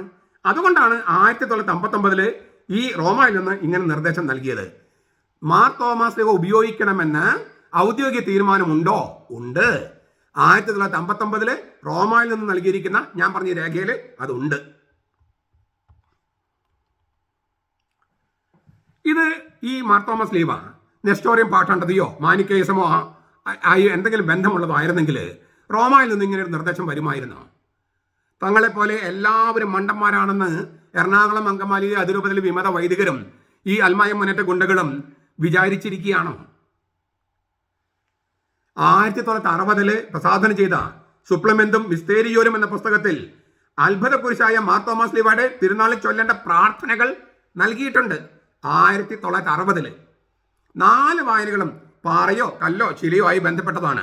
പുറപ്പാട് 17, 14, 4, 16, ജ്ഞാനം 7, 7, 9, എഫെസോസ് ലേഖനം 2, 19, 22, യോഹനൻ 14, 1, 6. യേശുവിനെ തലക്കല്ല് അഥവാ മൂലക്കല്ല് എന്നാണ് ഈ വായനകളിൽ വിശേഷിപ്പിക്കുന്നത്. 1972 ഇന്ത്യ ഗവൺമെന്റ് മാർ തോമാസ് ലീഹായുടെ രക്തസാക്ഷിത്വത്തിന്റെ 19ാം ശതാബ്ദി അനുസ്മരിച്ചുകൊണ്ട് പ്രസിദ്ധപ്പെടുത്തിയ പോസ്റ്റൽ സ്റ്റാമ്പിൽ ആലേഖനം ചെയ്തത് മാർ തോമാസ് ലീവയാണ്. ഇന്ത്യ ഗവൺമെന്റിന് പോലും മാർ തോമാസ് ലീവായെ അങ്ങേയറ്റം ബഹുമാനമാണ്. ഈ മാർ തോമാ നസ്രാണികളുടെ തിരിച്ചറിച്ചീട്ടായിട്ട് postal department, India government postal department പ്രസിദ്ധപ്പെടുത്തിയതും മാർത്തോമ സ്ലീവയാണ്. എറണാകുളം അങ്കമാലി അതിലെ വിമത വൈദികർക്കും അൽമായ മുന്നേറ്റക്കാർക്കും അത് മാനിക്കേസും നെസ്റ്റോറിയം ഭാഷാണ്ടതയും ക്ലാവർ കുരിശൊക്കെയാണ്. നിങ്ങൾ അൽമായർ, എറണാകുളം അങ്കമാലി അതിലുള്ള അൽമായർ, ഈ സത്യവിശ്വാസികളായ അൽമായരുണ്ടല്ലോ, നിങ്ങൾ എന്താണ് നിങ്ങളുടെ വൈദികരെയും ഈ വിമത വൈദികരെയും അൽമായ മുന്നേറ്റ ഗുണ്ടകളെയും ചെയ്യേണ്ടത് നിങ്ങളൊന്ന് ചിന്തിച്ചു നോക്ക്. നിങ്ങൾ എന്താ ചെയ്യേണ്ടതെന്ന്. ഈ ഏതാനും പേർക്ക് വേണ്ടിയിട്ട് ഇത്രയും മനോഹരമായ എറണാകുളം അങ്കമാലി അതിരൂപതയെ നശിപ്പിക്കണോ? നിങ്ങൾ അൽമായർ വിചാരിച്ചാൽ നടക്കില്ലേ ഇവരെ കെട്ടുകെട്ടിക്കാൻ? നിങ്ങൾ മെത്രാൻ കൽപ്പിക്കട്ടെ, മാർപ്പാപ്പ കൽപ്പിക്കട്ടെ എന്നൊക്കെ പറഞ്ഞ് കൽപ്പിച്ചാൽ പോരല്ലോ, നടപ്പാക്കണം നിങ്ങളല്ലേ വേണ്ടത്. ഇങ്ങനെ ആഭിചാര കുർബാന അച്ഛൻ ചൊല്ലി അച്ഛൻ ഞങ്ങൾക്ക് വേണ്ട എന്ന് ആ ഇടവകൽ അൽമായർക്ക് തീരുമാനിച്ചാൽ തീർന്നില്ലേ അച്ഛൻ്റെ കഥ? ഈ അൽമായ മുന്നേറ്റ ഗുണ്ടകൾ വരുമ്പോൾ നിങ്ങൾ ഇവിടെ കടക്കാൻ പറ്റില്ല എന്ന് പറയാൻ നിങ്ങൾ ഓരോ ഇടവകയിലും അൽമായർ വിചാരിച്ചാൽ നടക്കില്ലേ? അല്ല, നടക്കില്ലേ? ഈ കത്തോലിക്ക സഭയ്ക്ക് പോലീസും പട്ടാളവും ഇല്ല, ഉള്ളത് തൻ്റെ ഇടമുള്ള അൽമായരാണ്. ഇങ്ങനെ വിമത പ്രവർത്തനം നടത്തുന്ന അച്ചോ ഞങ്ങളുടെ ഇടവകയിലും നടക്കില്ല എന്ന് പറയാൻ നിങ്ങൾ എന്താ ഒരുമിക്കാത്തത്? തോമസ് ഇന്ത്യയിൽ വന്നിട്ടില്ലെന്ന് യാതൊരു തെളിവുകളും ഹാജരാക്കാതെ പ്രസ്താവിച്ച ഇടമാർഗാണല്ലോ ആണോ ഈ എറണാകുളം അങ്കമാലി അതിരൂപതയുടെ തലതൊട്ടപ്പൻ, രക്ഷകൻ? നിങ്ങൾ ഗൗരവത്തോടെ ചിന്തിക്കണം. ഞങ്ങൾ അൽമായർ എന്ത് ചെയ്യാനാണെന്ന് ചോദിച്ചാൽ നിങ്ങൾക്ക് അൽമായർക്കാണ് ചെയ്യാനുള്ളത്. നിങ്ങളാണ് ഈ ആഭിചാര കുർബാന ചൊല്ലി അച്ഛന്മാരെ ഞങ്ങൾക്ക് വേണ്ട, സഭയുടെ കുർബാന ചൊല്ലാത്ത അച്ഛന്മാരെ ഞങ്ങൾക്ക് വേണ്ട, ഒരു അൽമായ മുന്നേറ്റം കൊണ്ട് ഞങ്ങളുടെ കോമ്പൗണ്ടിൽ, ഞങ്ങളുടെ പള്ളിയുടെ കോമ്പൗണ്ടിൽ കടക്കാൻ പറ്റില്ല എന്ന് നിങ്ങളും തീരുമാനിച്ചു നോക്കിയേ. എത്ര ദിവസം എടുക്കും ഈ പ്രശ്നം തീരാൻ?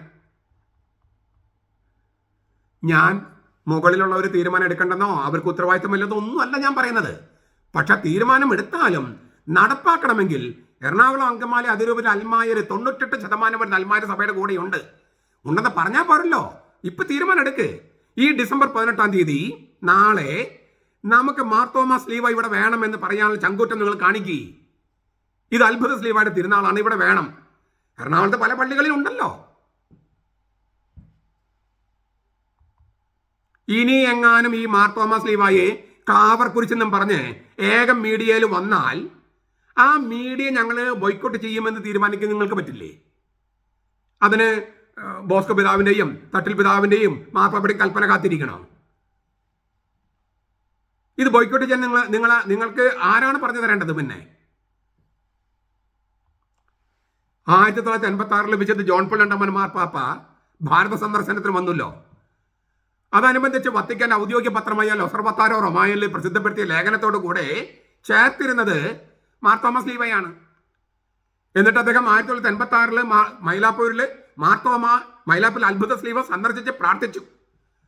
സുറിയാനി കൽദായ കത്തോലിക്ക സഭ എന്ന സീറോ മലബാർ സഭയുടെ ഔദ്യോഗിക ചിഹ്നമാണ് മാർത്തോമ സ്ലീവ എന്ന് 1996 ഇതേ പത്രം ലൊസർവത്താരോ റൊമാനോ സഭയുടെ ഔദ്യോഗിക പത്രം സാക്ഷ്യപ്പെടുത്തി. ഇത്തരം തെളിവുകളൊന്നും പോരെ നിങ്ങൾക്ക്?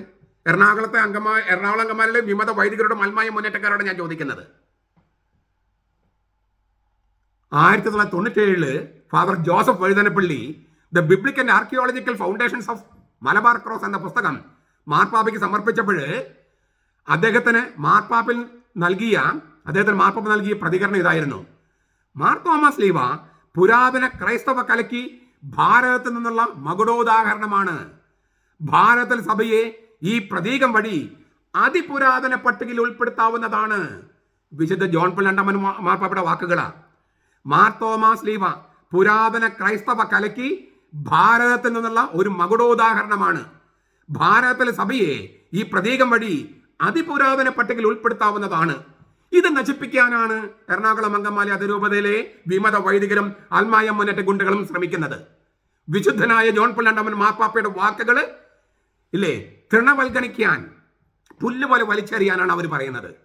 ഇത് കേട്ടിരിക്കണോ വേണ്ടയോ എന്ന് എറണാകുളം അങ്കമാലി അതിരൂപതയിലെ അൽമായ സത്യവിശ്വാസികളായ അൽമാര് ചിന്തിക്കണം. നിങ്ങൾ തീരുമാനിച്ചാൽ പ്രശ്നം തീരും. നിങ്ങൾ തീരുമാനിച്ചാൽ പെട്ടെന്ന് തീരും. ഇത്രയും വലിയ സാക്ഷ്യങ്ങളും പാരമ്പര്യങ്ങളും പൈതൃകങ്ങളുമാണ് ഈ എറണാകുളം അങ്കമാലി അതിരൂപതയിലെ വിമത വൈദികരെ നശിപ്പിക്കാൻ ശ്രമിക്കുന്നത്, അൽമായ മുന്നേറ്റ ഗുണ്ടകൾ തകർക്കാൻ ശ്രമിക്കുന്നത്. ഒരു കാര്യം അവരറിയിക്കാൻ ആഗ്രഹിക്കുകയാണ്: സുറിയാനി കൽതായ കത്തോലിക്ക സഭ എന്ന സീറോ മലബാർ സഭ, ആ സഭയിലെ അംഗങ്ങളാണ് ഞങ്ങൾ. ഞങ്ങളുടെ തൊണ്ടയിൽ ശ്വാസമുള്ളിടത്തോളം നിങ്ങളുടെ ഒരു വേലയും നടക്കില്ല. വിമത വൈദികരെ, അൽമായ മുന്നേറ്റ ഗുണ്ടകളെ, നിങ്ങൾ എത്ര അധികം പേരെ ക്യാപ്സ്യൂൾ കൊടുത്തിട്ട് ഈ കമന്റ് ബോക്സിൽ എഴുതുവാൻ ഇട്ടാലും നിങ്ങളുടെ ഒരു വേലയും നടക്കില്ല. നിങ്ങൾ നശിക്കാൻ കോപ്പുകുട്ടി ഇറങ്ങിയിരിക്കുകയായിരിക്കാം, പക്ഷേ ഞങ്ങളെ തകർക്കാൻ കഴിയില്ല. കാരണം ഞങ്ങളുടെ പക്ഷത്ത് സത്യമുണ്ട്, തിരുവചനമുണ്ട്, പൈതൃകമുണ്ട്, പാരമ്പര്യമുണ്ട്, സാക്ഷ്യങ്ങളുണ്ട്. ഇതൊക്കെ തട്ടിത്തേർപ്പിക്കാൻ നിങ്ങൾക്ക് എങ്ങനെ കഴിയും? നിങ്ങളുടെ കയ്യിലുള്ളത് എന്താണ്? രണ്ട് സംഗതികൾ. ഒന്ന് പിശാച്, പിന്നെ പിശാചിൻ്റെ ആയുധമായ നുണ. ഇതല്ലാതെ വേറെ എന്തെങ്കിലും നിങ്ങളുടെ കയ്യിലുണ്ടോ? ഇനി ഈ മാർ തോമസ് ലീവായുടെ ദൈവശാസ്ത്രം കൂടി നമുക്കൊന്ന് പരിശോധിക്കാം. ലോകത്ത് 400ഓളം തരത്തിലുള്ള കുരിശുകളുണ്ട്. എറണാകുളം അങ്കമാലി അതിരൂപതയിലും കന്യാസ്ത്രീമാരില്ലേ, അച്ഛന്മാരില്ലേ, നിങ്ങൾ കന്യാസ്ത്രീമാരുടെയും അച്ഛന്മാരുടെ ഇട്ടിരിക്കുന്ന കുരിശുകൾ എല്ലാ കുരിശും ഒരുപോലെയാണോ? അല്ലല്ലോ. കർമ്മലിത്തക്കാരുടെ കുരിശ് പോലെയാണോ ക്ലാരിസ്റ്റുകളുടെ കുരിശുകൾ? അതുപോലെയാണോ ഹോളി ഫാമിലിയുടെ? പലതരം കുരിശുകളുണ്ട്. 400ഓളം തരത്തിലുള്ള കുരിശുകൾ ഒരു 20ാം നൂറ്റാണ്ടിൻ്റെ അവസാനം വരെയുണ്ട്. 21ാം നൂറ്റാണ്ടായപ്പോൾ പിന്നെയും വേറെ ഉണ്ടായിരിക്കും. ഓരോന്നും ഈശോ മിശിഹ എന്ന മഹാരഹസ്യത്തിൻ്റെ ഓരോ ചക്രവാളങ്ങൾ ആവിഷ്കരിക്കുകയാണ്. യേശു ക്രിസ്തു കുരിശിൽ കണ്ട ആ കുരിശ് നമ്മൾ ചുമന്നോട്ട് നടക്കുകയല്ലല്ലോ ചെയ്യണേ. മാർ തോമസ് ലീവ ഇതുപോലെ ഈശോ മിശിഹായുടെ രക്ഷാചരിത്രത്തിൻ്റെ പല അംശങ്ങൾ കുത്തി നിറച്ചിട്ടുള്ള ദൈവശാസ്ത്രമായ പൂർണ്ണതയുള്ള ഒരു സ്ലീവയാണ്. അത്രയും പൂർണ്ണതയുള്ള ഒരു സ്ലീവ ഇതുവരെ ലോകത്തില്ല. ഇതുവരെ പിതാവും പുത്രനും പരിശുദ്ധ റൂഹായുമായ പരിശുദ്ധ തൃത്വത്തെയും പ്രപഞ്ച സൃഷ്ടികർമ്മത്തെയും കുരിശിലൂടെ കൈവന്ന രക്ഷാസംഭവത്തെയും പരിശുദ്ധാത്മാവിന്റെ പവിത്രയുടെ പ്രവൃത്തിയെയും പുത്രൻ തമ്പുരാന്റെ തുടർച്ചയായ സഭയെയും സഭയുടെ മുഖ്യ പ്രവൃത്തികളായ വചന പ്രഘോഷണത്തെയും കൂദാശികളെയും മനോഹരമായി ആവിഷ്കരിക്കുന്ന ഗംഭീരമായ തിരിച്ചറിയൽ ചീട്ടാണ്, പ്രതീകമാണ് മാർ തോമസ് ലീവ. അപ്പോൾ നമുക്ക് നോക്കാം. ഞാൻ ഈ പറഞ്ഞ കാര്യങ്ങൾ കൊണ്ടും പരിശോധിക്കണമല്ലോ. സ്ലീവ എന്ന വാക്ക്, സ്ലീവ എന്നതിന് തടി, മരം എന്നോ ക്രൂശിതനെന്നോ അർത്ഥമുണ്ട്. സ്ലീവ കുരിശ് എന്ന് ചിലപ്പോൾ പറയാറുണ്ട്. തൂങ്ങപ്പെട്ട ശരീരം ചിത്രീകരിച്ചിരിക്കുന്ന കുരിശിനെയാണ് സ്ലീവ കുരിശ് എന്ന് പറയുന്നത്. കുരിശെന്ന് പറഞ്ഞാൽ തൂങ്ങപ്പെട്ട ശരീരം, സ്ലീവ എന്ന് പറഞ്ഞാൽ ക്രൂശിതൻ, ഈ ക്രൂശിക്കപ്പെട്ടവൻ, പിന്നെ ക്രൂശിക്കപ്പെട്ട മരം, അങ്ങനെ രണ്ടും ചേർത്തതിൽ പറയാറുണ്ട് സ്ലീവ കുരിശ്. അപ്പോൾ സ്ലീവ കുരിശ് എന്ന് പറഞ്ഞാൽ ക്രൂശിക്കപ്പെട്ടവനുണ്ട്, കുരിശുണ്ട്, അങ്ങനെ പറയും. എന്നാൽ സ്ലീവ എന്ന് പറഞ്ഞാൽ ഈ രണ്ടർത്ഥമുണ്ട്. കുരിശെന്നും അർത്ഥമുണ്ട്, ക്രൂശിക്കപ്പെട്ടവനെന്നും അർത്ഥമുണ്ട്. സ്ലീവ എന്ന വാക്ക് ഉപയോഗിക്കുമ്പോൾ ഊന്നൽ കൊടുക്കുന്നത് കുരിശിൽ മരിച്ചിട്ട് ഉത്ഥാനം ചെയ്ത മിശിഹ എന്നാണ്. അതുകൊണ്ടാണ് ഈ ശരീരം തൂക്കിയിടാത്തത്. ആ ശരീരം കുരിശിൽ നിറക്കുകയും കബറടക്കുകയും ആ കബറിൽ നിന്ന് അവൻ മരിച്ചവരുടെ ഇടയിൽ നിന്ന് അവൻ ഉത്ഥാനം ചെയ്യുകയും ചെയ്തു. കുരിശിൽ ശരീരം വെള്ളിയാഴ്ച മരിച്ചു, വെള്ളിയാഴ്ച തന്നെ കുരിശിൽ നിന്ന് ഇറക്കി, ഇല്ലേ, ശരീരം ഇറക്കി, എന്നിട്ട് അടക്കി, 3 ദിവസം ഉത്ഥാനം ചെയ്തു. അപ്പോൾ സ്ലീവ് എന്നതുകൊണ്ട് ഉദ്ദേശിക്കുന്നത് കുരിശിൽ മരിച്ചിട്ട് കബറടക്കപ്പെട്ടിട്ട് അവിടെ നിന്ന് 3 ദിവസം ഉത്ഥാനം ചെയ്ത ഈ 3 കാര്യങ്ങളും ഒരുമിച്ച് കുരിശിൽ മരിച്ചു, കുരിശിൽ നിന്ന് ഇറക്കി, അടക്കപ്പെട്ടു, ഉത്ഥാനം ചെയ്തു. ഈ കാര്യത്തിനാണ് സ്ലീവ് എന്ന വാക്കുകൊണ്ട് ഊന്നൽ കൊടുക്കുന്നത്. അതുകൊണ്ട് തന്നെയാണ് സ്ലീവയെ പുരോഹിത വസ്ത്രമായ ഊറാല അല്ലെങ്കിൽ ഉറാറ അണിയിക്കുന്നത്. ദുഃഖവെള്ളിയാഴ്ചത്തെ തിരുക്കർമ്മത്തിൽ ദുഃഖവെള്ളിയാഴ്ച ചെയ്യുന്ന ഒരു പ്രധാനപ്പെട്ട തിരുക്കർമ്മം എന്താണ്? ഈ സ്ലീവയെ കഴുകി തുടച്ച ശേഷം ബലിപീഠത്തിൽ കിടത്തുന്നു. സ്ലീവ വഹിച്ചുകൊണ്ടുള്ള പ്രദക്ഷിണ ശേഷം അത് ബേമയിൽ കിടത്തി വെള്ളത്തുണി കൊണ്ട് പൊതിയുന്നു. ഇതെല്ലാം ചെയ്യുന്നത് സ്ലീവയെ ഈശോയായി സങ്കല്പിച്ചുകൊണ്ടാണ്. സ്ലീവയെ തടിയായിട്ടല്ല, മരമായിട്ടല്ല, ഈശോയായിട്ട് സങ്കല്പിച്ചുകൊണ്ടാണ്. ഇക്കാരണത്താൽ തന്നെയാണ് മാർ സ്ലീവ എന്ന് പറയുന്നത്. മാർ എന്ന് പറഞ്ഞാൽ എൻ്റെ കർത്താവ്. അതൊരു വ്യക്തിയോട് ആദരവ് കാണിക്കാൻ വേണ്ടി ഉപയോഗിക്കുന്ന വാക്കാണ്, അല്ലേ? മൈ ലോർഡ് എന്ന് പറയുമ്പം മാർ റാഫേൽ തട്ടിൽ, മാർ പോളി കണ്ണൂക്കാടൻ, മാർ ജോർജ് ആലഞ്ചേരി, മാർ കൂവക്കാട്, ഇങ്ങനെയൊക്കെ പറയുമ്പോൾ മാർ എന്ന് ഉപയോഗിക്കുന്നത് ഒരു വ്യക്തിയെ, അല്ലേ? നമ്മളിപ്പം കോടതിയിൽ യുവർ ഓണർ എന്ന് പറയില്ലേ, അതുപോലെ ഉപയോഗിക്കുന്ന വാക്കാണ്. എൻ്റെ കർത്താവ് എന്നാണ് അർത്ഥം, പക്ഷേ അതൊരു ബഹുമാനാർത്ഥം ഉപയോഗിക്കുന്ന വാക്കാണ്, അല്ലേ? മാർ റാഫേൽ തട്ടിൽ. ആ തരത്തിൽ മാർ സ്ലീവ, അതായത് ഒരു വ്യക്തിയെ ആദരിക്കാൻ വേണ്ടി ഉപയോഗിക്കുന്ന വാക്ക് സ്ലീവയുടെ മുമ്പിൽ കൊടുക്കുക. കാരണം എന്താ? സ്ലീവയെ ഒരാളായിട്ടാണ് സങ്കല്പിക്കുന്നത്. ആ ആളാരാണ്? ഈശോ മിശിഹ. 1318 മാർ അബ്ദീഷ പറയാണ്, ഒരു സഭാപിതാവല്ല, ഒരു സുറിയാനി വ്യാഖ്യാതാവ് പറയാണ്, കൊല്ലപ്പെട്ടവൻ, ആരാധ്യൻ എന്നീ വിശേഷണങ്ങൾ പോലെ മിശിഹായ്ക്ക് ചേർന്ന വിശേഷണമാണ് ക്രൂശിതൻ. അത് മരത്തിനും സ്വർണത്തിനും വെള്ളിക്കും ചേർന്നതല്ലോ. ക്രൂശിതനിലൂടെ രക്ഷയും നവീകരണം കൈവന്നു എന്ന വിശ്വാസമാണ് സഭയുടെ അടിസ്ഥാനം. മുമ്പിലുള്ള വെറും ഒരു വസ്തുവിനോടല്ല, ക്രൂശിതനോടാണ്. അല്ല, അതിലുപരി കുരിശുമരണത്തോടെ നമ്മെ രക്ഷിക്കാനായി സ്വന്തം പുത്രൻ ഏൽപ്പിച്ചു കൊടുത്ത പിതാവിനോടാണ് നാം പ്രാർത്ഥിക്കുന്നത്. ഈ സത്യം അനുസ്മരിച്ചുകൊണ്ട് യാമപ്രാർത്ഥനയിൽ നാം ഇങ്ങനെ ചൊല്ലുന്നു: സ്ലീവ ലോകത്തെ മുഴുവൻ ഭരിക്കുന്നു. അല്ലയോ ജ്ഞാനികളും വിശുദ്ധരുമായ വൈദികരെ, ഇത് ആടുകൾക്ക് തലവനായി സ്ലീവ നിങ്ങളെ നിയമിച്ചിരിക്കുന്നു. യാമപ്രാർത്ഥന വീണ്ടും നാം ചൊല്ലുന്നു: ഉന്നതങ്ങളിൽ വാഴുന്ന സ്ലീവായെ, ആഴങ്ങളെ സമാധാനപ്പെടുത്തണമേ. ഈ സ്ലീവ എന്ന് വിളിച്ചാൽ ഈശോ എന്ന് വിളിക്കുന്നതിന് തുല്യമാണ്.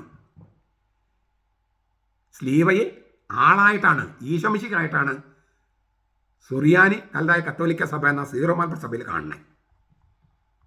അപ്പോൾ സ്ലീവ എന്ന വാക്കിൻ്റെ 5 അർത്ഥങ്ങൾ ഞാൻ പറഞ്ഞു. 3 പടികൾ. ഈ സ്ലീവ സഭ 3 പടികൾ. കാൽവരി അഥവാ ഗാഗുൽത്തായുടെ പ്രതീകമാണ് 3 പടികൾ. അവിടെ ക്രൂശിക്കപ്പെട്ടവന്റെ പാർശ്വത്തിൽ നിന്ന് ജീവജലത്തിലും ജീവരക്തത്തിലും സഭ പിറന്നു, ഇല്ലേ, ഗാഗുൽത്തായിൽ. അതിനാൽ ഗാഗുൽത്ത സഭയുടെ ജന്മസ്ഥലമാണ്, ഇല്ലേ. കുരിശിൽ കിടക്കുന്ന കർത്താവിൻ്റെ പാർശ്വത്തിൽ നിന്ന് ജീവജലവും ജീവരക്തവും മാമോദീസായിലും വിശുദ്ധ കുർബാനയിലും സഭ പിറന്നു വീഴുകയാണ്. അതിനാൽ തന്നെ ഗാഗുൽത്ത മലമേൽ ഉയർത്തപ്പെട്ട സ്ലീവ പുതിയ നിയമസഭയുടെ പ്രതീകമാണ്. അപ്പോൾ ഗാഗുൽത്തായുടെ 3 പടികൾ, അതിന് മുകളിൽ സ്ലീവ. അവിടെ ആ സ്ലീവായിൽ നിന്നാണ് അവന്റെ പാർശ്വത്തിൽ നിന്നാണ് ജീവജലത്തും ജീവരക്തത്തിനും സഭ പിറന്നു വീണത്. അതിനാൽ ഗാഗുൽത്ത മലമേൽ ഉയർത്തപ്പെട്ട സ്ലീവ പുതിയ നിയമസഭയുടെ പ്രതീകമാണ്, സഭയുടെ ജന്മസ്ഥലമാണ്. ഇപ്പൊ നോക്കുക, ഈ സഭാശാസ്ത്രവും ക്രിസ്തുശാസ്ത്രവും ഒക്കെ ഒന്നിക്കുകയാണ്. ഈ ബന്ധത്തെക്കുറിച്ച് വിശുദ്ധ അപ്രയം ഇങ്ങനെ പറയുന്നു: ഗാഗുൽത്ത മലമുകളിൽ അവന്റെ സ്ലീവ അവർ ഉയർത്തി, അവർ താഴേക്കിറങ്ങി അതിന് ചുവട്ടിൽ നിന്നു. അവന്റെ സഭയുടെ ദർപ്പണമാണ് ഗാഗുൽത്ത. അവൻ തന്റെ സത്യത്തിന്റെ ഉയരങ്ങളിൽ അതിന് പണിതുയർത്തി. ഇന്നും സഭയുടെ അടിസ്ഥാനം ഗാഗുൽത്ത തന്നെ. സ്ലീവായിൽ ഈശോ തന്റെ സഭയെ പൂർണ്ണമാക്കി. ആണികൊണ്ട് സ്ലീവായിൽ തറയ്ക്കപ്പെട്ടപ്പോൾ അവൻ തന്റെ സഭയുടെ പൂർണ്ണത നേടിയെടുത്തു. ഇതിനെക്കുറിച്ച് ഒരുപാട് നീണ്ട നേരം വ്യാഖ്യാനം നൽകാനുള്ള സംഗതിയാണ് മാർ എപ്രേം പറയുന്നത്. നമ്മളത് അതിലേക്ക് കടക്കുന്നില്ല. 3 എന്നത് പരിശുദ്ധ തൃത്വത്തിന്റെ പ്രതീകമാണ്. 3 പടികൾ. 3 കുരിശിൽ കിടന്നുകൊണ്ട് ഈശോ പറഞ്ഞു, പിതാവേ, അങ്ങയുടെ കരങ്ങളിൽ എൻ്റെ ആത്മാവിനെ സമർപ്പിക്കുന്നു. പിന്നെ തല ചായച്ച് അവൻ ആത്മാവിനെ സഭയ്ക്ക് കൈമാറി. ഈശോയുടെ അമ്മയോടൊപ്പം നിന്ന ഈശോ സ്നേഹിച്ച ശിഷ്യന് പരിശുദ്ധ റൂഹായെ കൈമാറി. അതായത് ഈശോയുടെ അവസാന ശ്വാസം പരിശുദ്ധ റൂഹായെ കാറ്റെന്നർത്ഥമുണ്ട്, ശ്വാസം എന്നർത്ഥമുണ്ട്. കുരിശിൽ കിടക്കുന്ന ഈശോയുടെ അവസാന ശ്വാസം പരിശുദ്ധ റൂഹായെ കൈമാറുന്ന നിമിഷമാണ്. പിതാവും പുത്രനും പരിശുദ്ധ റൂഹായും ഗാഗുൽത്തായിൽ സന്നിഹിതമായിരിക്കുന്നു. യോഹന്നാൻ 19:30 അങ്ങനെയുണ്ട്: he reclined his head and handed over the spirit. അങ്ങനെയാണ് തർജ്ജമ വേണ്ടത്. അവൻ തല ചായ്ച്ച് പരിശുദ്ധ റൂഹായെ, ആത്മാവിനെ സഭയ്ക്ക് സമർപ്പിച്ചു. യേശു സ്നേഹിച്ച ശിഷ്യന് സമർപ്പിച്ചു. ഈ സ്ലീവയാണ് നമ്മൾ ബേമയിൽ സ്ഥാപിക്കുന്നത് കുർബാനയ്ക്ക്. ചെറിയ ഗാഗുൽത്തായുടെ പ്രതീകമാണ് ബേമ. എന്ന ചെറിയ ഗാഗുൽത്തായിൽ വെച്ച് സഭയെ കെട്ടിപ്പടുക്കുന്ന ദൈവജന പ്രഘോഷം ചെയ്യപ്പെടുന്നു. അതിന് നാം 3ാം സ്വർഗമായി പറുദീസ എന്ന് വിളിക്കുന്നു, ചെറിയ ഗാഗുൽത്തായെ. 2 കൊരിന്തോസ് 12:1-4. ആ പറുദീസയ്ക്ക് ആദ്യ മാതാപിതാക്കൾ തോട്ടവുമായി ബന്ധമുണ്ട്. അതിനെയും പറുദീസ എന്നാണ് വിളിക്കുന്നത്. ഉൽപ്പത്തി 2-ാം അധ്യായത്തിലെ ചെറിയ ഗാഗുൽത്തായ പറുദീസയെയും സ്വർഗത്തിന്റെ 7ാം സ്വർഗത്തിന്റെ പ്രതീകമായ അൾത്താരയെയും ലിറ്റർജി ബന്ധിപ്പിക്കുകയാണ്. അതുകൊണ്ടാണ് അവിടെയും സ്ലീവ, ഇവിടെയും സ്ലീവ. പറുദീസായിൽ ഫലം നീട്ടപ്പെട്ടു, വൃക്ഷം മനുഷ്യന് മരണം നൽകി.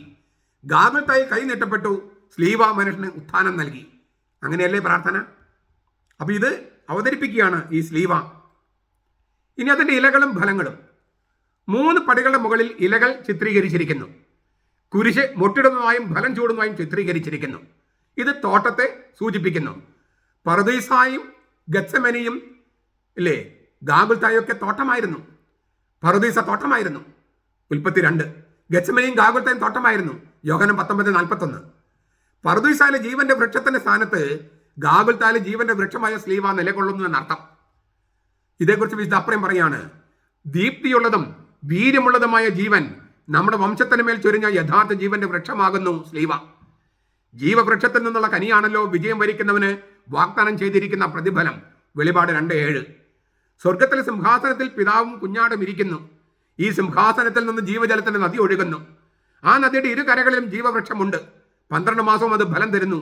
അതിൻ്റെ ഇലകൾ രോഗശാന്തിക്ക് വേണ്ടിയുള്ളതാണ്. വെളിപാട് 22:1-2. ചുരുക്കത്തില് ജീവന്റെ വൃക്ഷത്തെയാണ് മൊട്ടുകളും ഇലകളും പ്രതീകവൽക്കരിക്കുന്നത്. അതോടൊപ്പം ഇലകൾ സകല സൃഷ്ടിജാലങ്ങളെയും പ്രപഞ്ചത്തെ തന്നെയും സൂചിപ്പിക്കുന്നു. തോട്ടം, പറുദീസ, മൊട്ട് ജീവവൃക്ഷം, ഇലകള് രോഗശാന്തി, സൗഖ്യം, ഇങ്ങനെ സകല സംഗതികളും ഒരൊറ്റ ചിഹ്നത്തിൽ കൊണ്ടുവരികയാണ്. ഇത്രയും ദൈവശാസ്ത്ര സമ്പന്നമായിട്ട് ഒരു ചിഹ്നം ലോകത്ത് എവിടെയെങ്കിലും നിങ്ങൾ കാണിച്ചു തരാൻ പറ്റുമോ?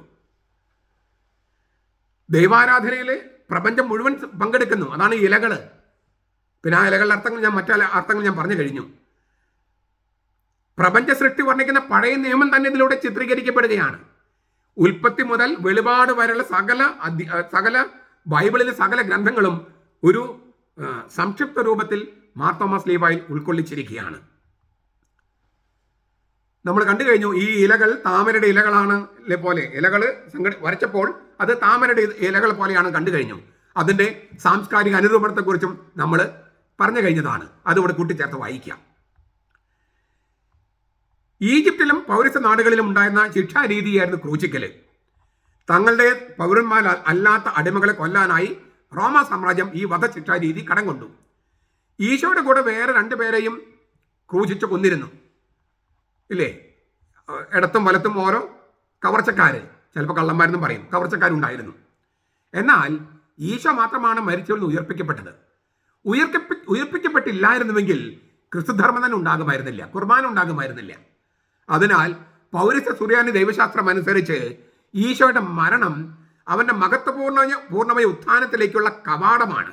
മരണം എന്ന കവാടത്തിലൂടെ കടന്നുപോയി പുതിയ ജനസിലുള്ള ജീവൻ, ഉത്ഥാന ജീവൻ അവൻ ഉദ്ഘാടനം ചെയ്യുകയായിരുന്നു. ഇപ്പോൾ അവൻ പീഡനത്തിനും മരണത്തിനും അതീതനാണ്. വിശ്വാസ പ്രമാണത്തെക്കുറിച്ചുള്ള വ്യാഖ്യാനത്തിൽ തിയതോർ പഠിപ്പിക്കുന്നത് ഇങ്ങനെയാണ്: സഹനത്തിനും അതുവഴി ഉളവായ സകല ഫലങ്ങൾക്കും അവർ സ്ലീഹ എന്നാണ് പറഞ്ഞിരുന്നത്. സ്ലീവ എല്ലാം ഒരു നാമത്തിൽ അവർ ഉൾക്കൊള്ളിച്ചു. എന്നാൽ ബലഹീനനെ പോലെ സ്ലീവായിൽ തറയ്ക്കപ്പെട്ടെങ്കിലും ദൈവത്തിന്റെ ശക്തിയാൽ അവൻ ജീവിക്കുന്നവനാണ്. 2 കൊരിന്തോസ് 13:4. എറണാകുളം വിമതരോടും അൽമായ മുന്നേറ്റക്കാരോടും എനിക്ക് പറയാനുള്ളത് ഇതാണ്: പണ്ട് കാലത്ത് ഒരു സഭയിലും ഈശോയുടെ ശരീരമുള്ള കുരിശ് ഉപയോഗിച്ചിരുന്നില്ല. ഞാൻ ഒന്നുകൂടി ആവർത്തിക്കുക, പണ്ട് കാലത്ത് ഒരു സഭയിലും, ലത്തീൻ സഭ ഉൾപ്പെടെ ഒരു സഭയിലും ഈശോയുടെ ശരീരമുള്ള കുരിശ് ഉപയോഗിച്ചിരുന്നില്ല. അതുകൊണ്ട് നിങ്ങൾ ആരോപണങ്ങൾ ഉന്നയിക്കുമ്പോൾ, മാർ തോമസ് സ്ലീബായെ കുറിച്ചൊക്കെ ആരോപണം ഉന്നയിക്കുമ്പോൾ ഈ ചരിത്ര സത്യം കൂടി അറിയുന്നത് നല്ലതാണ്.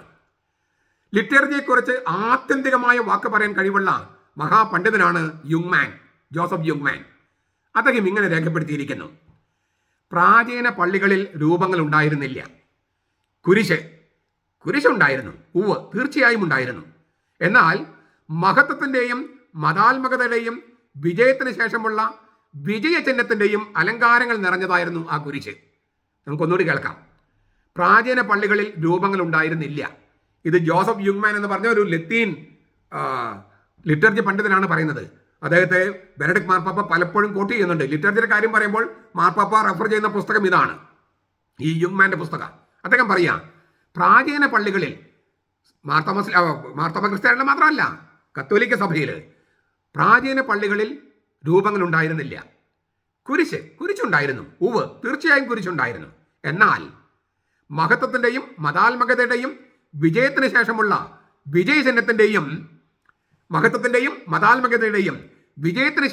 വിജയചിഹ്നത്തിൻ്റെയും അലങ്കാരങ്ങൾ നിറഞ്ഞതായിരുന്നു ആ കുരിശ്. എന്നാൽ പിന്നീട് ക്രൂശിക്കപ്പെട്ട ക്രിസ്തുവിനെ തന്നെ ചിത്രീകരിക്കാൻ തുടങ്ങിയപ്പോൾ അവര് റോമൻ കലകളുടെ രൂപത്തിലാണ് അത് ചെയ്തത്. മുൾമുടിക്ക് പകരം രാജകീയ കിരീടം അവന് തലയിൽ, കച്ചയ്ക്ക് പകരം രാജകീയ മേലങ്കി, അവന് പാദത്തെങ്കൽ സഭ പ്രത്യാശയോടെ നോക്കി നിൽക്കുന്നു. സിനഗോഗ് അഥവാ യഹൂദ മത നേതൃത്വം ലജ്ജിച്ച് തല താഴ്ത്തി പിൻവാങ്ങുന്നു. ഇത്തരത്തിലാണ് ഒരു കുരിശിനെ ചിത്രീകരിച്ചത്, അല്ലാതെ തൂങ്ങപ്പെട്ട ശരീരമുള്ള കുരിശായിട്ടല്ല. ഞാൻ അദ്ദേഹത്തിന്റെ വാക്കുകൾ ഇംഗ്ലീഷിലൊന്ന് വായിക്കുകയാണ്. There are no representations in ancient churches. The cross. Yes.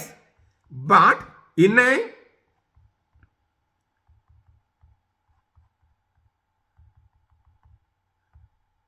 stylized form as a cross of glory, as trepidation, as a victory sign created after the victory.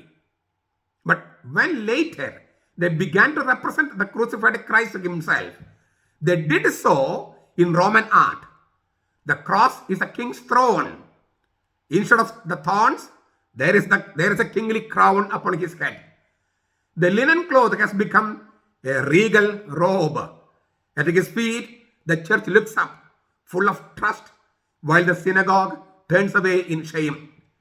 Joseph യുങ്മാൻ പാസ്റ്ററൽ ലിറ്റർജി എന്ന പുസ്തകത്തിൽ challenge publications 1962 page 392. Mar Aprem പറയാണ്, ഒരു രഥത്തിൽ എന്ന വണ്ണം ഈശോ തന്റെ കുരിശിൽ ജൈത്രയാത്ര ചെയ്യുകയായിരുന്നു. അവൻ കുരിശ് വഹിക്കുന്നതിന് പകരം കുരിശ് അവനെ വഹിക്കുന്ന ചില പ്രാചീന ചിത്രങ്ങളുണ്ട്. 2-ാം ശതകത്തിൽ എഴുതപ്പെട്ട എപ്പിസ്റ്റോളോ അപ്പിസ്തോലോരും എന്ന പുസ്തകത്തില് ഈശോ ഇപ്രകാരം ശിഷ്യന്മാരോട് പറയുന്നതായി രേഖപ്പെടുത്തിയിരിക്കുന്നു: ജീവിക്കുന്നവരെയും മരിച്ചവരെയും വിധിക്കാൻ ഞാൻ ലോകത്തിലേക്ക് വരുമ്പോൾ എന്റെ സ്ലീവ എന്റെ മുമ്പേ പോകും. ക്രിസ്തുവിന്റെ ദ്വിതീയാഗമനവുമായി ബന്ധപ്പെടുത്തി തേജസ്സിന്റെ ചിഹ്നമായി സ്ലീവായി ഇവിടെ അവതരിപ്പിച്ചിരിക്കുകയാണ്. കബറടത്തെങ്കില് ഈശോയുടെ മൃതശരീരം തേടിയെത്തിയ സ്ത്രീകളോട് മാലാഖ ചോദിച്ചിരുന്നു, ജീവിച്ചിരിക്കുന്നവനെ മരിച്ചവരുടെ ഇടയിൽ തേടുന്നത് എന്തുകൊണ്ട്? ദേവാലയത്തിൽ അൾത്താര കർത്താവിന്റെ കബറിടമാണ്. അതായത് അവൻ മരിച്ചവരിൽ നിന്ന് ഉത്ഥാനം ചെയ്ത ഇടം. അവനെ മരിച്ചവരുടെ ഇടയിൽ തേടരുത്.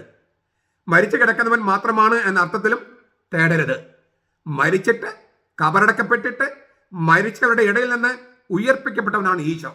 ഇതെല്ലാം ചിത്രീകരിക്കുന്ന ഒറ്റ ചിഹ്നമായിട്ടുണ്ടെങ്കിൽ അത് മാർ തോമസ് ലീവ മാത്രമാണ്. സ്വാഭാവികമായിട്ടൊരു പ്രശ്നമുണ്ട്. ഈ പറന്നിറങ്ങുന്ന അവരോഹണ രൂപത്തിലുള്ള പ്രാവ്, പരിശുദ്ധ റൂഹായുടെ പ്രതീകമായി പ്രാവ് സ്ലീവായുടെ മേൽ പറന്നിറങ്ങുന്നതായി ചിത്രീകരിച്ചിരിക്കുന്നു. ആ പ്രാവിനെ ആലങ്കാരികമായി അഗ്നിനാവായും ചിത്രീകരിക്കാറുണ്ട്. പ്രാവും അഗ്നിനാവും ഒരുമിച്ചാകുന്ന തരത്തിലും ചിത്രീകരിക്കാറുണ്ട്. അതും റൂഹായുടെ പ്രതീകമാണ്. അഗ്നിനാവുകൾ നടപടി ഗ്രന്ഥം 2-ാമത്തെ അധ്യായത്തിൽ കാണാം. പ്രാവിനെ രക്ഷയുടെയും സമാധാനത്തിനും അടയാളമായി ജലപ്രളയകാലത്ത് നോഹ കണ്ടു. ഉൽപ്പത്തി 8. ജലപ്രളയത്തെ മാമോദീസയുടെ പ്രതീകമായി സഭാപിതാക്കന്മാർ ആവിഷ്കരിക്കുകയും ചെയ്തു. യെരൂശലേം ദേവാലയത്തിൽ വഴിപാടുകളിൽ പ്രാവുണ്ടായിരുന്നു. ലേവ്യർ 1:14, 12:6-8, ലൂക്ക 2:24. ദേവാലയത്തിൽ പ്രാവിന്റെ ശബ്ദത്തെ ബത്ത്കോൽ എന്നാണ് വിളിച്ചിരുന്നത്. ബത്ത്കോൽ, സ്മോൾ വോയിസ് എന്നർത്ഥം. ബത്ത് എന്ന് പറഞ്ഞാൽ ഡോട്ടർ, മകള്. കോൽ എന്ന് വെച്ചാൽ വോയിസ്, ശബ്ദത്തിന്റെ സ്വരത്തിന്റെ മകൾ എന്ന് പറഞ്ഞാൽ ചെറിയ സ്വരം, മൃദുസ്വരം.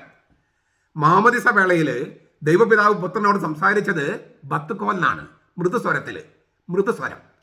ദൈവത്തിന്റെ സ്വരത്തെയാണ് പറയുന്നത്, മൃദുസ്വരം. മാർക്കോസ് 1:11. ഏലിയ പ്രവാചകൻ കേട്ട മൗനത്തിന്റെ മൃദുസ്വരം തന്നെ 1 രാജാക്കന്മാർ 19.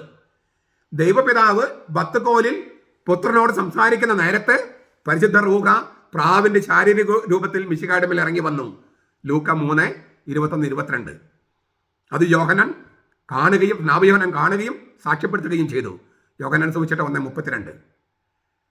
ദൈവപിതാവ് പുത്രനോട് മൃദുസ്വരത്തിൽ സംസാരിക്കുമ്പോൾ, ബത്ത്കോലിൽ സംസാരിക്കുമ്പോൾ, പ്രാവിന്റെ സ്വരത്തിൽ സംസാരിക്കുമ്പോൾ പരിശുദ്ധ റൂഹ പ്രാവിന്റെ ശാരീരിക രൂപത്തിൽ മിശിഹായുടെ മേൽ ഇറങ്ങി വന്നു.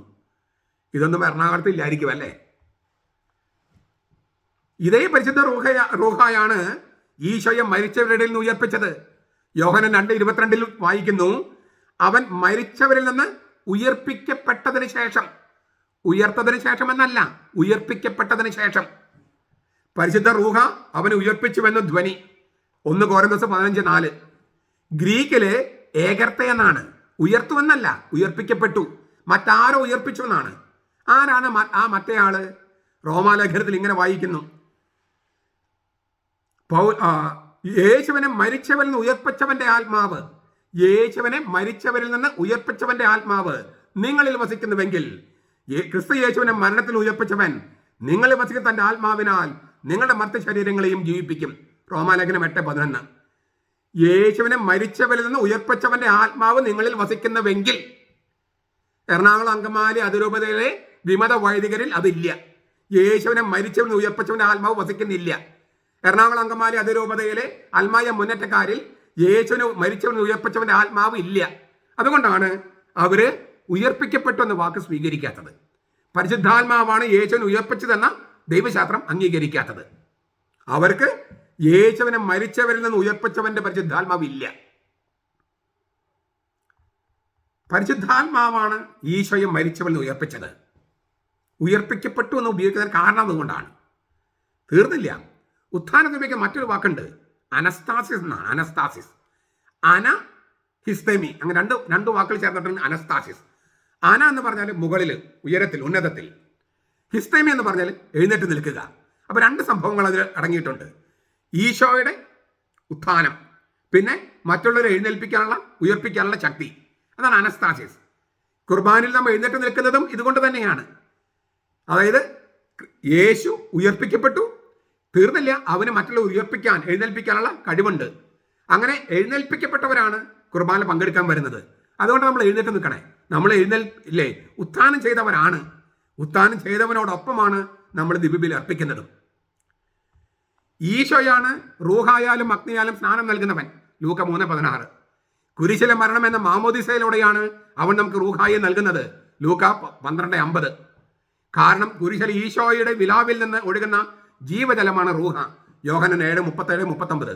ഇവയെല്ലാം ആവിഷ്കരിക്കുകയാണ് സ്ലീവായുടെ മുകളിൽ പ്രാവ് അഗ്നി പ്രതീകത്തിലൂടെ. ഇത്രയും ദൈവശാസ്ത്രം ഒന്നിച്ച് കുത്തിനിറച്ചിരിക്കുന്ന മാർത്തോമാ സ്ലീവായെ എറണാകുളം അങ്കമാലി അതിരൂപതയിൽ വിമതരും അൽമായ മുന്നേറ്റ ഗുണ്ടകളും മാനിക്കയൻ പാഠാണ്ടത എന്ന് ആരോപിക്കുന്നത് എന്തുകൊണ്ട്? അത്ഭുത സ്ലീവ എന്ന സത്യത്തെ എറണാകുളം വിമതർ നിരാകരിക്കുന്നത് എന്തുകൊണ്ട്? സത്യദീപത്തിൽ 1998 അവർ ഈ മാർത്തോമാ സ്ലീവാക്കെതിരെ ഒരുപാട്, അത്ഭുത സ്ലീവാക്കെതിരെ ഒരുപാട് തെറ്റായ കാര്യങ്ങൾ എഴുതി പിടിപ്പിച്ചു. 1998 എന്തുകൊണ്ടാണ് അവരിങ്ങനെ ചെയ്യുന്നത്? എനിക്ക് തോന്നുന്നു ഉത്തരം വളരെ ലളിതമാണ്. ഒന്ന്, എറണാകുളം അങ്കമാലി അതിരൂപതയിലെ വിമതര് കർത്താവായി ഈശോയെ അംഗീകരിക്കുന്നവരല്ല. അവർ തോമസ് ലീഹായെയും അംഗീകരിക്കുന്നില്ല. തോമസ് ലീഹ ഇന്ത്യയിൽ വന്നു എന്ന് അവർ വിശ്വസിക്കുന്നില്ല.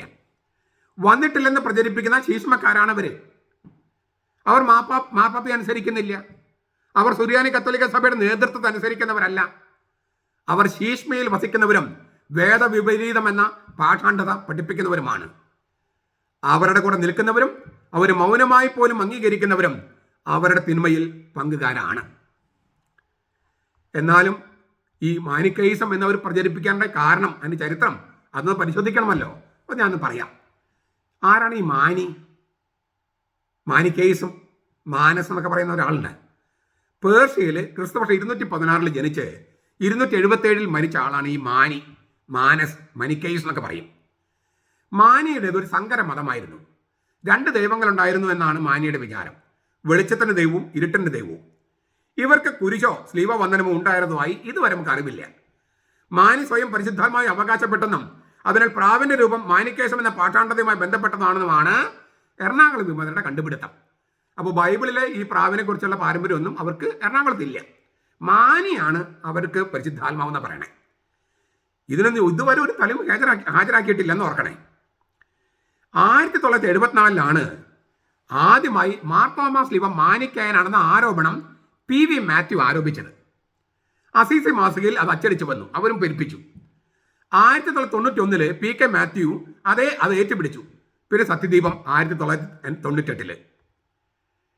ഏത് മാനിക്കേശം ആരോപിക്കപ്പെടുന്നത്, ആദ്യമായിട്ട് ആരോപിക്കപ്പെടുന്നത് 1974. പിന്നെ 1991, പിന്നെ 1998 ഒരു PV മാത്യു, ഒരു PK മാത്യു, പിന്നെ അസീസി മാസികയും സത്യദീപവും. അല്ലാതെ വേറെ ആരും തന്നെ പറഞ്ഞിട്ടില്ല. ഇനി ഞാൻ ചില കാര്യങ്ങളിലേക്ക് നിങ്ങൾ ക്ഷണിക്കുകയാണ്. നിങ്ങളിപ്പം ലോകത്തിൽ പല യാത്ര ചെയ്യുന്നുണ്ടല്ലോ. റോമിൽ നിങ്ങളുടെ ഫ്രണ്ട്സൊക്കെ ഉണ്ടാകുമല്ലോ. മാർപ്പാപ്പയുടെ കത്തീഡ്രൽ ദേവാലയമാണ് സെന്റ് ജോൺ ലാറ്ററൻ ബസിലിക്ക റോമിൽ. അവിടെ സ്ഥാപിച്ചിരിക്കുന്ന സ്ലീവായിൽ പ്രാവിൻ്റെ രൂപമുണ്ട്. അത് 5-ാം നൂറ്റാണ്ടിലേതാണ്. ചങ്ങനാശ്ശേരി പഴയ പള്ളിയിൽ കല്ലിൽ കൊത്തിവെച്ചിരിക്കുന്ന അതേ സ്ലീവയാണ് അവിടെ. മുകളിൽ പ്രാവുണ്ട്. 14-ാം നൂറ്റാണ്ടിലേതാണ് ചങ്ങനാശ്ശേരിയിലേത്. അപ്പോൾ ഈ റോമിൽ 5-ാം നൂറ്റാണ്ടിൽ ഈ മാർപ്പാപ്പയുടെ ഔദ്യോഗിക ഭദ്രാസനം കത്തീഡ്രലായ സെന്റ് ജോൺ ലാറ്ററൻ പള്ളിയിൽ മാർ തോമസ് ലീവായെ പോലെ, അതായത് പ്രാവുള്ള കുരിശുണ്ട്. അത് മാനിക്കായനാണെന്ന് എറണാകുളം അങ്കമാലി അതിരൂപതയിലെ വൈദികര് ആരോപിക്കുന്നുണ്ടോ? മിലാനിലെ പല പള്ളികളിലും സ്ലീവായിൽ പരിശുദ്ധ റൂഹയുണ്ട്. PHNS പള്ളിയിലുണ്ട്, റാവന്ന പള്ളിയിലുണ്ട്. നിങ്ങൾ പോയി നോക്കൂ, കുറെ കാശുണ്ടല്ലോ കയ്യിൽ, ഇതൊക്കെ ഒന്ന് പോയി പരിശോധിക്കുക. ചൈനയിലെ സിയാൻഫു, ലങ്കയിലെ അനരാധപുരം തുടങ്ങിയ സ്ഥലങ്ങളിലും മാർ തോമസ് ലീവ് ഉള്ളതായി നമ്മൾ കണ്ടു കഴിഞ്ഞു. അവർക്കൊന്നും ഇതിൽ മാനിക്കേശം കാണാൻ കഴിഞ്ഞിട്ടില്ല. എറണാകുളത്തെ വിമതർക്ക് കൽതായമായിട്ടുള്ളതെല്ലാം പാഷണ്ഡതയാണ്. എന്താ ചെയ്യുക? കപ്പച്ചൻ വൈദികനായ ഫാദർ ബെനഡിക്ട് വടക്കേക്കര 1995 തൻ്റെ ഗവേഷണ പുസ്തകം പ്രസാധനം ചെയ്തു. ആ ഗവേഷണ പുസ്തകത്തിൻ്റെ പേരിങ്ങനെയാണ്: origin of India's Saint Thomas Christians, a historical perspective. അതിൽ അദ്ദേഹം കുറിക്കുന്നു, മാർ തോമസ് ലീവ ക്രൈസ്തവ വിശ്വാസത്തിന് പ്രതീകമാണ്. അതിന് മാനിക്കയനെന്നോ നെസ്റ്റോറിയനെന്നോ വിളിക്കുന്നത് ചരിത്രത്തിനോ പാരമ്പര്യത്തിനോ നിരക്കുന്നതല്ല. അദ്ദേഹത്തിൻ്റെ ഡോക്ടറൽ തീസിസിൽ പേജ് 408. മലയാളം അറിയാത്ത എറണാകുളം വിമത വൈദികർക്ക് വേണ്ടിയിട്ട് ഞാൻ ഇംഗ്ലീഷിൽ പറയാം. These St. Thomas Cross were revered because they were expressions of their Christian faith. Labeling it Manichaean or Nestorian finds justification neither from tradition nor from history. The St. Thomas Cross continued to be rightly venerated as it is the most ancient Christian emblem as yet discovered in India. Benedict Vadakkekara, Origin of India, St. Thomas Christians, a historiographical critique, New Delhi, 1995, page 408. പറഞ്ഞല്ലോ, 1974 ആദ്യമായി Mar Thomas ലീവ മാനിക്കായനാണെന്ന ആരോപണം PV Mathew ആരോപിച്ചത്. Literature വീണ്ടെടുക്കൽ നടക്കുന്ന കാലയളവിൽ അത് അട്ടിമറിക്കുകയായിരുന്നു ഈ PV മാത്യുവിന്റെ ലക്ഷ്യം. 1991 PK Mathew അത് ഏറ്റുപിടിച്ചു. ചരിത്രപരമോ പുരാവസ്തുപരമോ ആയ യാതൊരു തെളിവോ അടിസ്ഥാനമില്ലാത്ത വെറും ഭാവന സൃഷ്ടിയായിരുന്നു ഇവരുടെ ആരോപണം. സുറിയാനി കത്തോലിക്ക സഭയിലായിരുന്നു കൊണ്ട് അതിന്റെ പൈതൃകത്തെ പല്ലും നഖവും ഉപയോഗിച്ച് നശിപ്പിക്കാൻ ശ്രമിച്ചുകൊണ്ടിരുന്ന സത്യദീപവും ഇത് പ്രചരിപ്പിക്കാൻ, അതായത് ഈ PV മാത്യുവിന്റെയും PK മാത്യുവിന്റെയും ഭാവന സൃഷ്ടി പ്രചരിപ്പിക്കാൻ സകല പണവും കഴിവുകളും ഉപയോഗപ്പെടുത്തി. എന്നാൽ അക്കാലത്ത് തന്നെ ഇതിനോട് പ്രതികരിച്ചുകൊണ്ട് അന്നത്തെ തലശ്ശേരി മെത്രാൻ പുറപ്പെടുവിച്ച ഇടയലേഖനം അത് ഞാൻ വായിക്കാം. മാർത്തോമ കുരിശിനെ എതിർക്കുന്നവർ അതിന് കാരണമായി പറയുന്നത് ഇത് മാനിക്കൻ കുരിശാണ് എന്നാണ്. ഈ വാദം സത്യത്തിന് നിരക്കാത്തതും ഭാവന സൃഷ്ടിയുമാണ്. വളരെ കാലമായി നമ്മുടെ സഭയിൽ നിലവിലുണ്ടായിരുന്ന ഈ കുരിശിനെ പറ്റി ഇങ്ങനൊരു വാദഗതി കേട്ടു തുടങ്ങിയിട്ട് കുറച്ചു കാലമേ ആയിട്ടുള്ളൂ. മാനിക്കേസം എന്താണെന്ന് അറിഞ്ഞെങ്കിലേ ഈ വാദഗതിയിലെ കഴമ്പില്ലായ്മ മനസ്സിലാകൂ. 3-ാം നൂറ്റാണ്ടിൽ പേർഷ്യ ജീവിച്ചിരുന്ന മാനി എന്നൊരാൾ പ്രചരിപ്പിച്ച പ്രസ്ഥാനമാണ് മാനിക്കേയിസം. 7-ാം നൂറ്റാണ്ടോടെ അത് അപ്രത്യക്ഷമാവുകയും ചെയ്തു. മാനി ജയിലിൽ കിടന്ന് മർദ്ദനമേറ്റാണ് മരിച്ചതെന്ന് ചരിത്രരേഖകളുണ്ട്. മാനിക്കയൻ മതവും കുരിശുമായി എന്തെങ്കിലും ബന്ധമുള്ളതായോ മാനിക്കയൻ മതക്കാർക്ക് കുരിശുണ്ടായിരുന്നതായോ ഈ മതത്തെക്കുറിച്ച് ഔദ്യോഗികമായി പ്രതിപാദിക്കുന്ന ഗ്രന്ഥങ്ങളിലൊന്നും കാണാൻ കഴിഞ്ഞിട്ടില്ല. Encyclopedia Britannica, new Catholic encyclopedia തുടങ്ങിയ വിശ്വവിജ്ഞാന കോശങ്ങളിലും സാക്രമെന്തം മുന്തി പോലെയുള്ള അംഗീകൃത ദൈവശാസ്ത്ര ഗ്രന്ഥങ്ങളിലും മാനിക്കേശത്തിൽ കുരിശുണ്ടായിരുന്നതായോ അതിന് ദൈവശാസ്ത്രമുള്ളതായോ കാണുന്നില്ല. അതുപോലെ മാർത്തോമ ക്രിസ്ത്യാനികൾക്ക് മാനിക്കേയസവുമായി ബന്ധമുള്ളതായി ചരിത്രരേഖകൾ ഒന്നും തന്നെയില്ല. 16-ാം നൂറ്റാണ്ടിൽ വന്ന മിഷണറിമാർ ഇവിടുത്തെ സഭയിൽ നെസ്റ്റോറിയൻ പാഷാണ്ഡത ആരോപിച്ചെങ്കിലും മാനിക്കയൻ സ്വാധീനത്തെപ്പറ്റി ഒരിക്കൽ പോലും പറഞ്ഞിട്ടില്ല. കുരിശിൽ കാണുന്ന പാഹ്ലവി ഭാഷയ്ക്കും മാനിയുമായി ബന്ധമില്ല. ഈ കുരിശിൽ എഴുതിയിരിക്കുന്നത് നമ്മുടെ കർത്താവ് ഈശോ മിശിഹായുടെ കുരിശിലല്ലാതെ മറ്റൊന്നിലും പ്രശംസിക്കാൻ എനിക്ക് ഇടയാകാതിരിക്കട്ടെ എന്നാണെന്ന് ഭാഷാ പണ്ഡിതരും പുരാവസ്തു ഗവേഷകരും രേഖപ്പെടുത്തിയിട്ടുണ്ട്. ഈ വാക്യം വിശുദ്ധ പൗലോസ് ഗലാത്യക്കാർക്ക് എഴുതിയ ലേഖനം 6-ാം അധ്യായം 14-ാം വാക്യമാണ്. അടിസ്ഥാനരഹിതമായ വാദമുഖങ്ങൾ കെട്ടിച്ചമച്ച് സാധാരണ വിശ്വാസികളെ തെറ്റിദ്ധരിപ്പിച്ച് ഈ സ്ലീവ മാനിക്കാനാണെന്ന് പ്രചരിപ്പിക്കുന്നത് സത്യദീപം 1992 സഭയിൽ ഭിന്നതയും അന്തഛിദ്രം ഉണ്ടാക്കാനാണെന്ന് നമ്മൾ തിരിച്ചറിയണം. ഞാൻ ഒരു കാര്യം കൂടി, ഇതാണ് തലശ്ശേരി മെത്രാൻ അന്ന് ഈ 98-92 കാലയളവിലൊക്കെ ഇങ്ങനെ പ്രശ്നങ്ങൾ വന്നപ്പോൾ അതിന് പ്രതികരിച്ച് ഇടയലേഖനം എഴുതിയത്. അദ്ദേഹം പറഞ്ഞത്, തലശ്ശേരി മെത്രാൻ പറഞ്ഞത്, സഭയിൽ ഭിന്നതയും അന്തഛിദ്രവും ഉണ്ടാക്കാൻ. ഞാൻ കുറച്ചുകൂടി കടത്തി പറയാണ്, ശരിക്കും ശീഷ്മ സൃഷ്ടിച്ച് ഭിന്നിച്ചു പോകാൻ ഈ സുറിയാനി കൽതായ കത്തോലിക്ക സഭ എന്ന സീറോ മലബാർ സഭയെ തീർത്തും നശിപ്പിച്ചെടുക്കാൻ കൊട്ടേഷൻ വാങ്ങിച്ചിരിക്കുന്ന ആളുകളാണ് എറണാകുളം അങ്കമാലി അതിരൂപതയിലെ വിമത വൈദികര്, അൽമായ മുന്നേറ്റ ഗുണ്ടകൾ. ഞാനിത് ആവേശത്തിൻ്റെ പുറത്ത് പറയുന്നതല്ല, ഇതാണ് സത്യം. അതിനാൽ എറണാകുളം അങ്കമാലി അതിരൂപതയിലെ വിശ്വാസികൾ, സത്യവിശ്വാസികൾ ഇവരെ എതിരിടാനുള്ള മാർഗങ്ങൾ ആലോചിക്കണം. നിങ്ങൾ വിചാരിച്ചാൽ, ഞാൻ വിചാരിക്കുന്ന ഒരൊറ്റ ദിവസം മതിയാവും നിങ്ങളുടെ പള്ളിയിലെ പ്രശ്നം തീരാൻ. ആ ഇടവക്കാർ സംഘടിച്ചാൽ ഒറ്റ ദിവസം മതി ഓരോ സ്ഥലത്തും പ്രശ്നം തീരാൻ. നിങ്ങൾ കൂരിയയിലുള്ള നമ്മുടെ അച്ഛന്മാരോടും ബോസ്കോ പിതാവിനോടും പറയണം, ഞങ്ങൾ റെഡിയാണ്, നിങ്ങൾ ശരിയായ നടപടിയിലെടുത്തോ, ഞങ്ങൾ സപ്പോർട്ട് തരാമെന്ന് നിങ്ങൾ പറഞ്ഞു നോക്കിയാൽ എത്ര പെട്ടെന്ന് പ്രശ്നം തീരുമെന്ന് ഞാൻ കാണിച്ചു തരാം. സ്വന്തം സഭയ്ക്കെതിരെ, സഭയുടെ ഔദ്യോഗിക ചിഹ്നത്തിനെതിരെ ഇത്രമാത്രം അധപതിച്ചതും കെട്ടിച്ചമച്ചതുമായ ആരോപണങ്ങൾ ഉന്നയിക്കുന്ന എറണാകുളം അങ്കമാലി അതിരൂപതയിലെ വിമത വൈദികര്, അൽമായ മുന്നേറ്റ ഗുണ്ടകള്, അവരെ എതിരിടാൻ നമ്മൾ തയ്യാറാകണം. അശേഷം സഭാസ്നേഹമില്ലാത്തവരെ നമ്മൾ നേരിട്ടേ പറ്റൂ. എങ്ങനെയെങ്കിലും സഭയെ ഭിന്നിപ്പിച്ച് ശീഷ്മയുണ്ടാക്കുക എന്ന് തന്നെയാണ് അവരുടെ ഉദ്ദേശം. യാക്കോബായ ഓർത്തഡോക്സ് സഭകൾ ഒന്നിക്കാനുള്ള ശ്രമങ്ങൾ നടത്തുകയാണ് ഇപ്പോൾ. ഇവര് എങ്ങനെയെങ്കിലും ഭിന്നിപ്പിക്കാനുള്ള പൈശാചിക വഴി തേടുകയാണ്.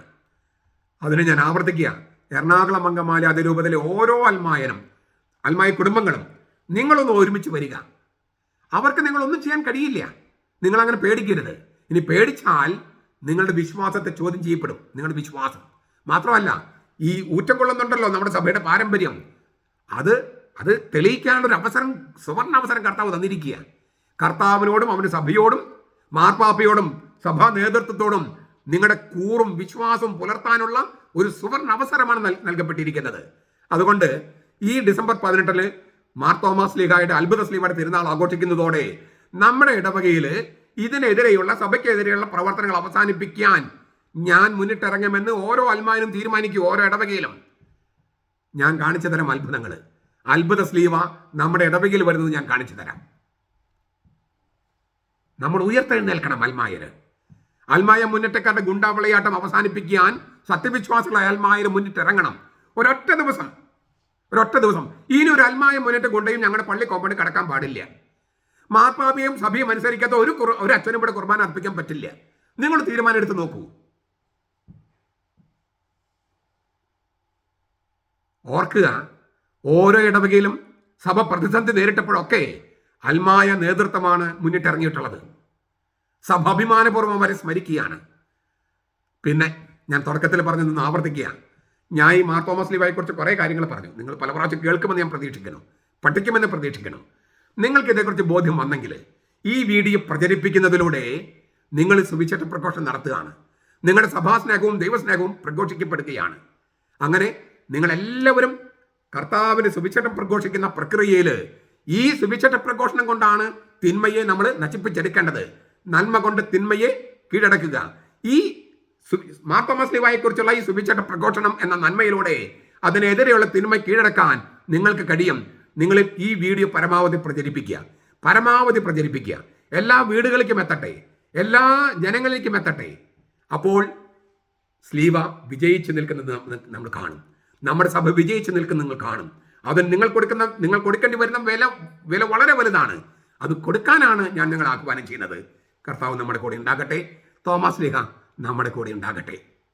നമ്മുടെ കർത്താവ് ഈശോ മിശിഹായുടെ കൃപയും പിതാവായ ദൈവത്തിൻ്റെ സ്നേഹവും പരിശുദ്ധാത്മാവിൻ്റെ സഹവാസവും നാം എല്ലാവരോടും കൂടി ഉണ്ടായിരിക്കട്ടെ, ഇപ്പോഴും എപ്പോഴും എന്നേക്കും. ആമേൻ.